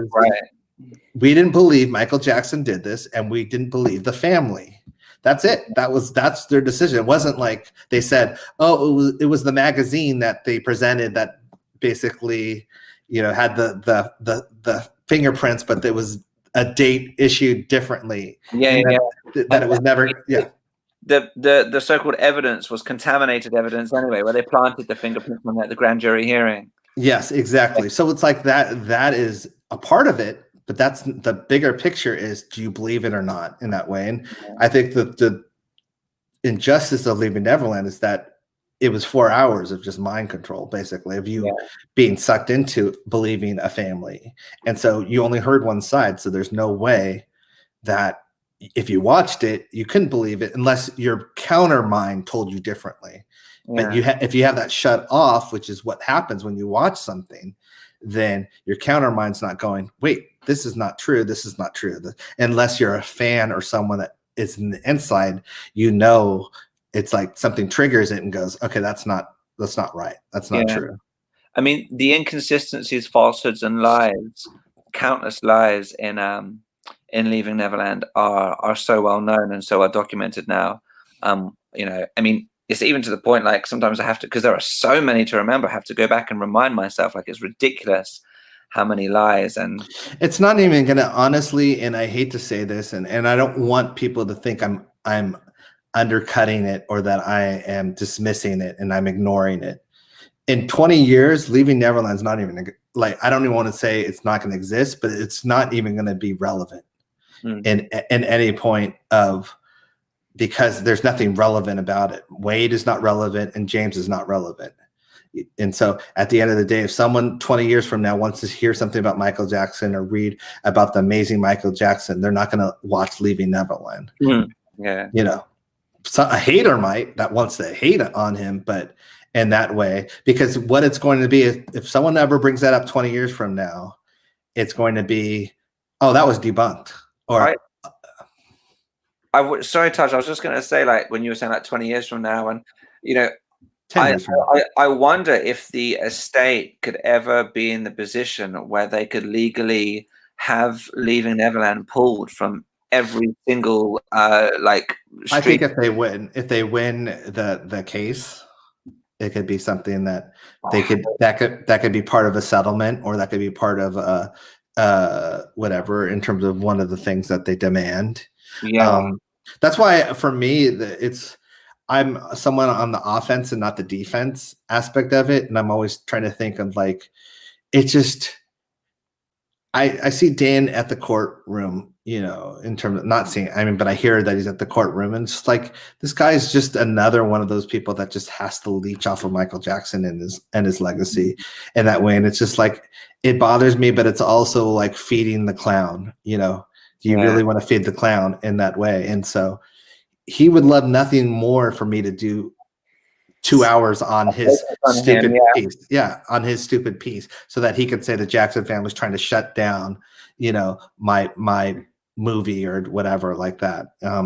That would just give him even more of a kick. It's like, I wrote something on Twitter the other day where I said, what a sad life it must be where you depend on the bringing down of a totally innocent person whom you have no idea about in order to ensure your revenue, notoriety, own sense of importance and relevance. It makes you wonder if there's some kind of, deeper issue, like some self-loathing going on there, or some self-esteem issues or something. And so if you did do a feature 2 hours and it was on his piece, I think that would give him just a big thrill, regardless of how much you debunked it, Yeah. And I will, just to answer your question, I will study Leaving Neverland more. And I've seen it disjuncted into clips, because I had to watch certain clips on the UK for interviews and certain things like that. I've seen certain clips on YouTube. I've seen certain clips through documentaries and stuff that people have made debunking it. I've seen clips on that stuff. For me, in general, it's just one of those things that I have to just be in the mindset. But I do think it is fair for me to watch it before diving in on it, because I want to know everything negative about Michael, because it's almost in the grand about what they're presenting to Michael, because it's almost in the grand scheme of like, okay, this is what's been said. Now, in the grand scheme of things, how can we counter this? Yeah. Because the truth is, with Leaving Neverland, it's like I think they truly did believe that they could sucker more kids and quote unquote kids, men, into jumping on the gravy train. Yeah, it was like an audition, wasn't it, that no one showed up for? Please, yeah, here's my number. Please, if you want to try and get in on this, let me know in that way. And so it was effective only because it had big media press behind it. Yeah. In that way. And it had a lot of people that were influencers sign off on it and say, you should see this or you should watch this. But I truly believe if those same people watched it again, they'd see it through different lenses now. Did you see the thing on Twitter the other day? Someone tweeted the official Leaving Neverland press kit, where it was like a basic guideline and stuff. Yeah, I did see that. And it was pretty much what had been sent out to like blue ticks and anyone associated with HBO on any level, that they could say to media or that they could put on Twitter, whether they had or hadn't seen it. They still had these kind of this kind of breakdown of what it was. It's just it's just unbelievable. I have friends who, when they watched it, they were just laughing the whole way through because of how ridiculous it is, Yeah, and it is, and you're right. The press release and stuff like that. It was set up in that way, and I've seen plenty of press releases because of the industry I'm in, and so I know exactly the talking points that they wanted to get across. Yeah.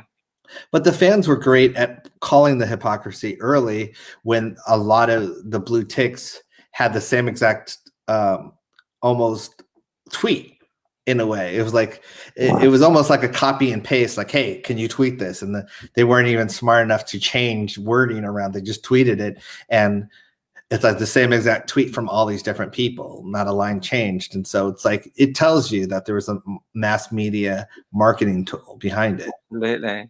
And a great thing as well was when you tweeted about the whole dinner thing at Neverland, and then so by the time it crossed the UK and came to the UK, suddenly it had 45 minutes cut out.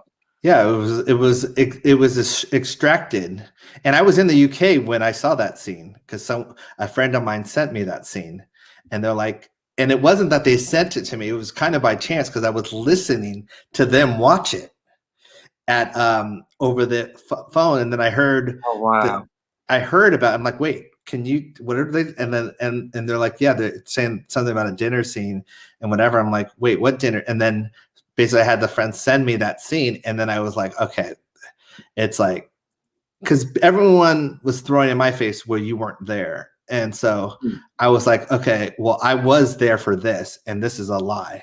So if this is a lie, I'm questioning everything else that was, that was manufactured in that way, because this was said as truth. And same with James's fake train station story that was said as truth, to how many lies that were said as truth are truth.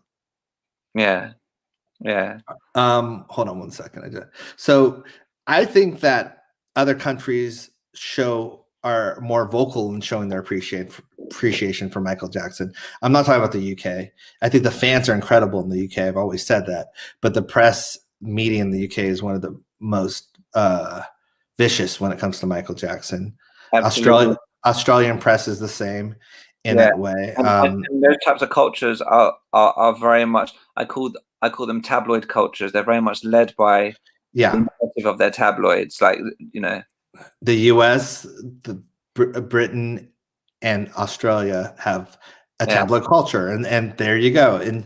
And so for me, there are other countries that they're not dealing with the same scenario with, you know, in terms of Brazil or even France, Brazil, Italy, Korea, China, all of the, I mean, China's got like another statue unveiling in a few weeks. It's incredible.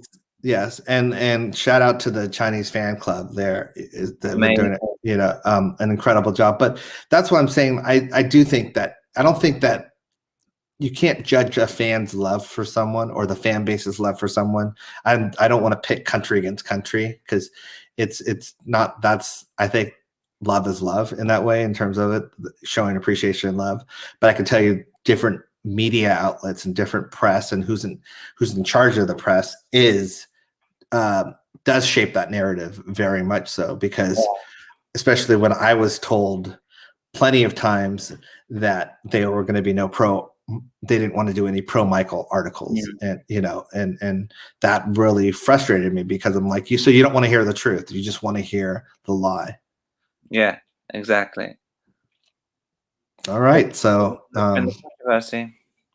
Yeah, us Moonwalkers will win in the end. Yes, we will, and I think that not only will we win at the end, I think that one of the main important things is not only win in the end. I think it is about and be gracious winners. You know, that's one of the things I want to say too, because it's like we can celebrate. That's one thing, but at the same time, it's like there is a lot of ignorant people in the world that just are ignorant, and not in a they just don't know. It's like they're not, you know, they've only been reading tabloid headlines or what they thought were headlines from a news article, so they really don't know. And you know, so I call those the blinded, and the blinded I don't mind in that way as much as I do the haters, the ones that know and are just want to destroy Michael's legacy. Yeah. And yeah, it's sad, because a lot of people, they watch a documentary, and you know, with the definition of the word documentary, they rely on it to be factually accurate. And you know, the fact that this thing goes up, you know, for factually accurate document, I mean, it's. But I'm gonna. Okay, here's what I'm gonna say. I'm gonna be honest in a way that some people might take it bad or whatever, but I get a lot of panic calls. I get a lot of tweets and messages to me in terms of, oh my gosh, you know, you have to do this, you have to do that. It is hard, because at the same time, I'm like kind of trying to strategize, and sometimes you don't want to jump the gun, or there's other things down the pipeline that you know are going to correct that, and you don't want to jeopardize it by throwing your hand into the mess and whatever in that way. But one of the things that I will say is that a lot of these people that cry wolf, not the fans, but I'm talking about this public that were anti-Michael, or, oh my gosh, boycott him. Let's be honest, they didn't like Michael anyway. Right. You know? Exactly. I'm more concerned of, like, I'll listen to a story of someone that's like, oh my gosh, she was your biggest fan of Mike, or she was Michael's biggest fan, and now she can't listen to Michael. That I'll listen to every day. I'll go, what, you know, how can we educate you? And but if you were never listening to if you were another genre's fan, or you hated Michael, or he wasn't your artist, and you decided not to like him ever, then you just hated him anyway. Now you're just spreading lies. Yeah. So you have to know the difference between we're losing real fans, you know, versus we're losing people that never were fans, or were fair weather fans, quote unquote. Yeah, who really don't care. anyway. Either way, it doesn't make a. If it makes a difference in your life, then you're a fan. If it doesn't, if it never made if him being innocent or guilty doesn't change your life at all, then you're not. And I don't say you're not a fan. It's just you're not that fan that I'm concerned with. Right. I'm concerned with the fan that's like, oh my gosh, I got married to this song. It means something to me. Yeah. You know, now I can't listen to the song. It's like, no. Let's talk now. Yeah. But if it's something like, oh yeah, you know, I played Beat It once or twice. Yeah, I can listen to it. And then it's like, you don't care anyway. You know, right. Even if I present the facts, you're gonna go, okay, well, he's innocent then. And it's just like, you know, so it's like a wasted energy. I spent 12 to 20 minutes of my life on someone that didn't care anyway, as opposed to I'll spend 3 days on someone. I don't have to. 20 minutes will be enough to talk to someone that really I feel is in conflict of like, oh man, I used to love them, but you know, they're saying all these things. I'll spend as much time as possible. Yeah. Like, you know, so just know, as fans, we need to know that difference too. We have to go, you know what, this is a lost cause. This person that really did like love them or whatever, let's talk to him. Yeah, you have to invest in things that are more worthwhile, that it's going to be more productive. Yeah, in that way. And don't, just because like a family member or family, because it's just the same thing with politics. Everyone's not going to agree. So you can't convince everyone of everything. There's people that know the truth, that keep their fingers plugged into their ears, that just don't want to hear it in that way. So for me, I would just say we have to, as a fandom, know the difference between those that are worth this time and those that aren't at all. That, you know, to me, a Judd Apatow, I would be wasting my time talking to him, like literally. And of all people, he of all people. I mean, well, that's what I'm saying. Like knowing that, and of all people, that's how I know I'd be wasting my time, because it's like it's a hypocritical nature of it. But then someone that, and I can't mention names, but there's been certain celebrities that are like, yo, you know, what is this with? I haven't watched it yet, but I've heard all this, and I've sat there and I've talked to them, or I'm like, if you watch it, know this, or send them articles and whatever. And they're like, okay, I watched it and I got your articles and I'm good. You know, and then they still rock Michael, or they still tweet about Michael. So it's a different mind, because they have something invested. Michael means something to them. Yes. And so if Michael means something to, as someone else said, Courtney, if Michael does mean something to you, then I will sit there and I will talk to you. I will fight for you to learn the truth. But if Michael, you could take it or leave it in that way, then it's like we're wasting our time with those people. Right. I agree. And I'd rather focus on the future and getting the generations that are growing up with Michael Jackson and learning about him, because that younger generation, they're adamant. They're learning the truth. They're studying. They're not listening to just what people say. They want to know for themselves. And so those younger people are the future in that way. Yeah, absolutely. Yeah. Okay. I think that's it for now. I've kind of outspoke my speaking. We love that. There is a lot going on behind the scenes. Someone said it is, which is why I look so tired at times. I am juggling a lot in terms of just stuff I know, stuff that is coming down the pipeline, our own series and project that we're doing. It's like there's a lot that has to be shuffled. Then hearing certain things on Twitter and hatred and this celebrity said this, or this blue tick said this. There is a lot, but honestly, with you guys helping and all that stuff, it makes it so much easier in that way. And just, I can't tell you how many times I'm like ready to look at the comments, and then already there's a bunch of comments from the fans and supporting or dropping knowledge and like, hey, you should check out this, don't believe this, and whatever like that. So it keeps me going in that way, because it's like it's a full-time job. But I'm, as I've always said, and it's a mantra to me, I'm honored to do this for my uncle. I mean, just watching Ghost and stuff like that brought back so many memories, seeing of that. But it's also just in general, there's a certain pride that I have of being his nephew. Yeah, I feel like one of the luckiest kids alive in that way. And I still consider myself a kid. Michael's firstborn nephew, right? I just, I'll never forget images of seeing some fan sent this to me a while, but the Havenhurst party that they had where it's him holding me as a baby. And I'll never forget those images because I don't honestly remember that. But I know, yeah.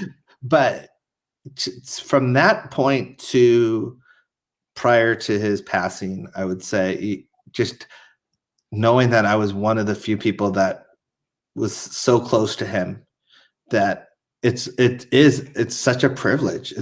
I'm so lucky.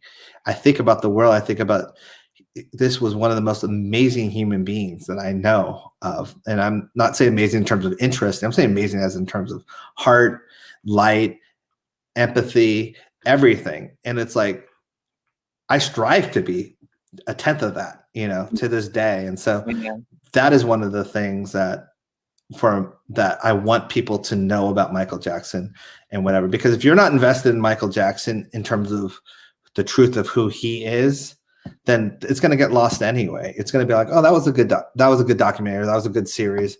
But, I didn't learn anything about him. I want people to know who he was in that way. And so the core of who Michael was, which is different than it's going to be that fine balance. Cause I know a lot of people that I'm interviewing that their stories are sacred to them. And I understand that, I understand that too. They feel like almost by sharing, they're giving away something sacred. Betrayal almost. Not even betrayal. I would say like they feel like everyone else shares on it, it's not special anymore. Yeah. Like I have this special memory. I have this one memory or this one story. If I give it to the world, then it's not special anymore. They all have it now. Yeah. And so I've had that, but not when it comes to his innocence in that way. But I'm just saying that I understand that logic too. So it's that prying that you have to kind of like. There's been some people. Yeah. No, go ahead. No, there's been some people that are like, I want to save some moments, and I understand that.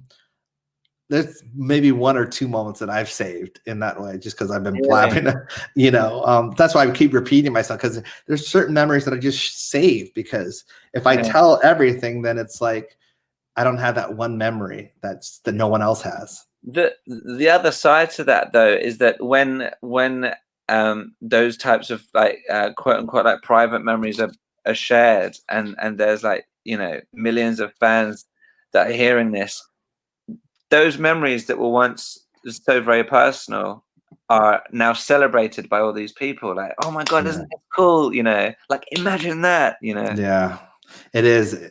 He's just we got to end this because we're at 3-hour mark. He was just this is my final thought. My uncle was amazing, is amazing. I say is because his legacy is alive and well. Yeah. I wish the world got to experience 1/10 of what I did around him in that way, because it was such a blessing. And just I strive to be that, but I've never met someone so much more that cared about the world, cared about humanity, cared about, just had that empathetic being, almost to the point where it put me to shame. And I consider myself very empathetic, but it put me to shame in that way. And you've met someone that's even higher up than you are in that chain of knowledge and enlightenment. And I strive to be that in that way. And so, as I said, you guys are on this journey with me in that way. I hope I answered the questions that people would want to know. This won't be the last time I do a live stream. So if I didn't answer your question, I'll answer it again next time. But I'm talked out. It's been 3 hours even in that way. And so that's what we're going to do. Danny, I'll give you the final thoughts of it, everything. Just to say that, your uncle, not just as an uncle to you as a fine example, but as a human being for all people to look up to around the world. Anyone of any age, color, creed, race, religion, nationality. It's just such a fine example of who and how to be as a human being and how to conduct yourself, even in terms of, how to be strong and to never give up and never lose yourself, never be bitter and hateful, no matter how much the world turns against you. Still keep the core of you inside you. Don't let, anyone change the shape of your heart unless it's for the better. Exactly. And we are all Michael's legacy keepers in that way. And so, hold on, let's see. I try to tell people no, and how blessed I am that they just do not get it. The face that comes to mind, you just had to be there. That's so true, Big Al. You just had to be there. And it's almost surreal in that way. And it's that fine line of this person that's larger than life versus trying to humanize him, because he was so much more in that. But you did just have to be there. There's so many things that you just had to be there for. And it's like, it was when you weren't in his presence and you had to leave, whether it was Neverland or leave somewhere, it was like I wouldn't say an emptiness, but like, you felt it. You felt like you felt part of a light not there anymore in that way. And so it is. I totally agree, Big Al. And right before that, there was this this comment on, what was it? Hi, Al. Yes, I forgot what the comment was on. It was on the BBC, basically. Not putting Michael as one of the here we go. This is it. I emailed BBC asking why they didn't include Michael Jackson on the best Black artists of the 80s new series of programs. They have Janet. They replied, we can include everyone. Jesus.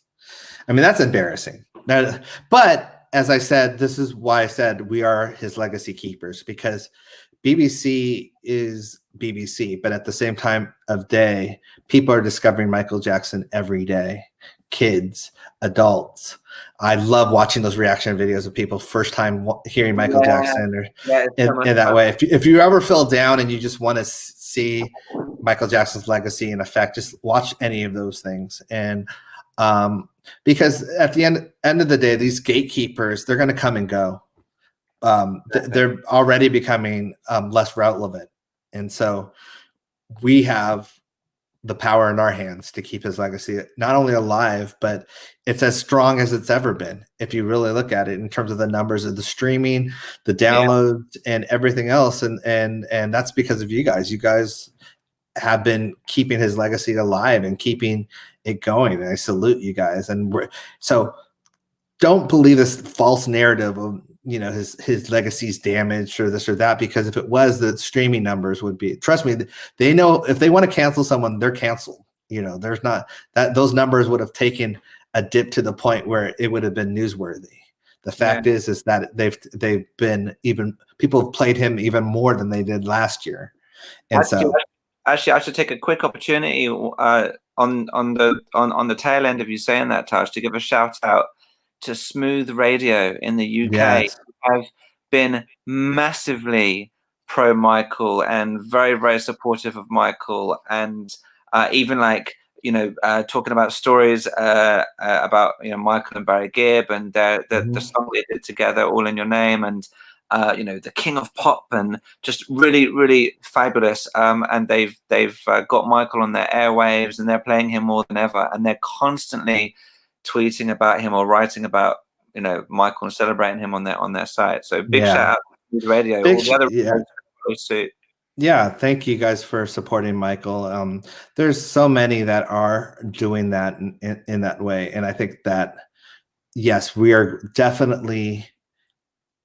I mean, he's being played everywhere, and this Halloween season, you are going to see a lot of people doing Thriller and all that stuff. So this is a good way to end it and saying, please, we're trending. We're going to trend, not attempt to trend. We are going to trend hashtag Thriller on, I was going to say Christmas, on Halloween. Jeez, it's been that kind. You're behind shopping. on Halloween. This is Michael month. So tell stories about Thriller in terms of when you first saw it or what your reaction was to seeing it. Maybe a Thriller, whatever you guys want to do. Let's trend this thing. Let's show the world that Thriller is Halloween and Halloween is Thriller, and October is Michael Jackson month. So that's how I will leave it for now. And Danny, thank you so much for joining me. We did say it was going to be shorter. It is officially shorter. Yeah, but I always like Danny because he thinks differently than I do. He has a different viewpoint in certain ways, but he was also someone that was able to get to know Michael and go to Neverland in that way. And so I appreciate you, Danny.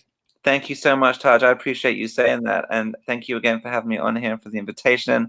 It's once again been my privilege. So, all right. Well, take care, everyone. And we will chat soon. I got to end this broadcast. Best wishes.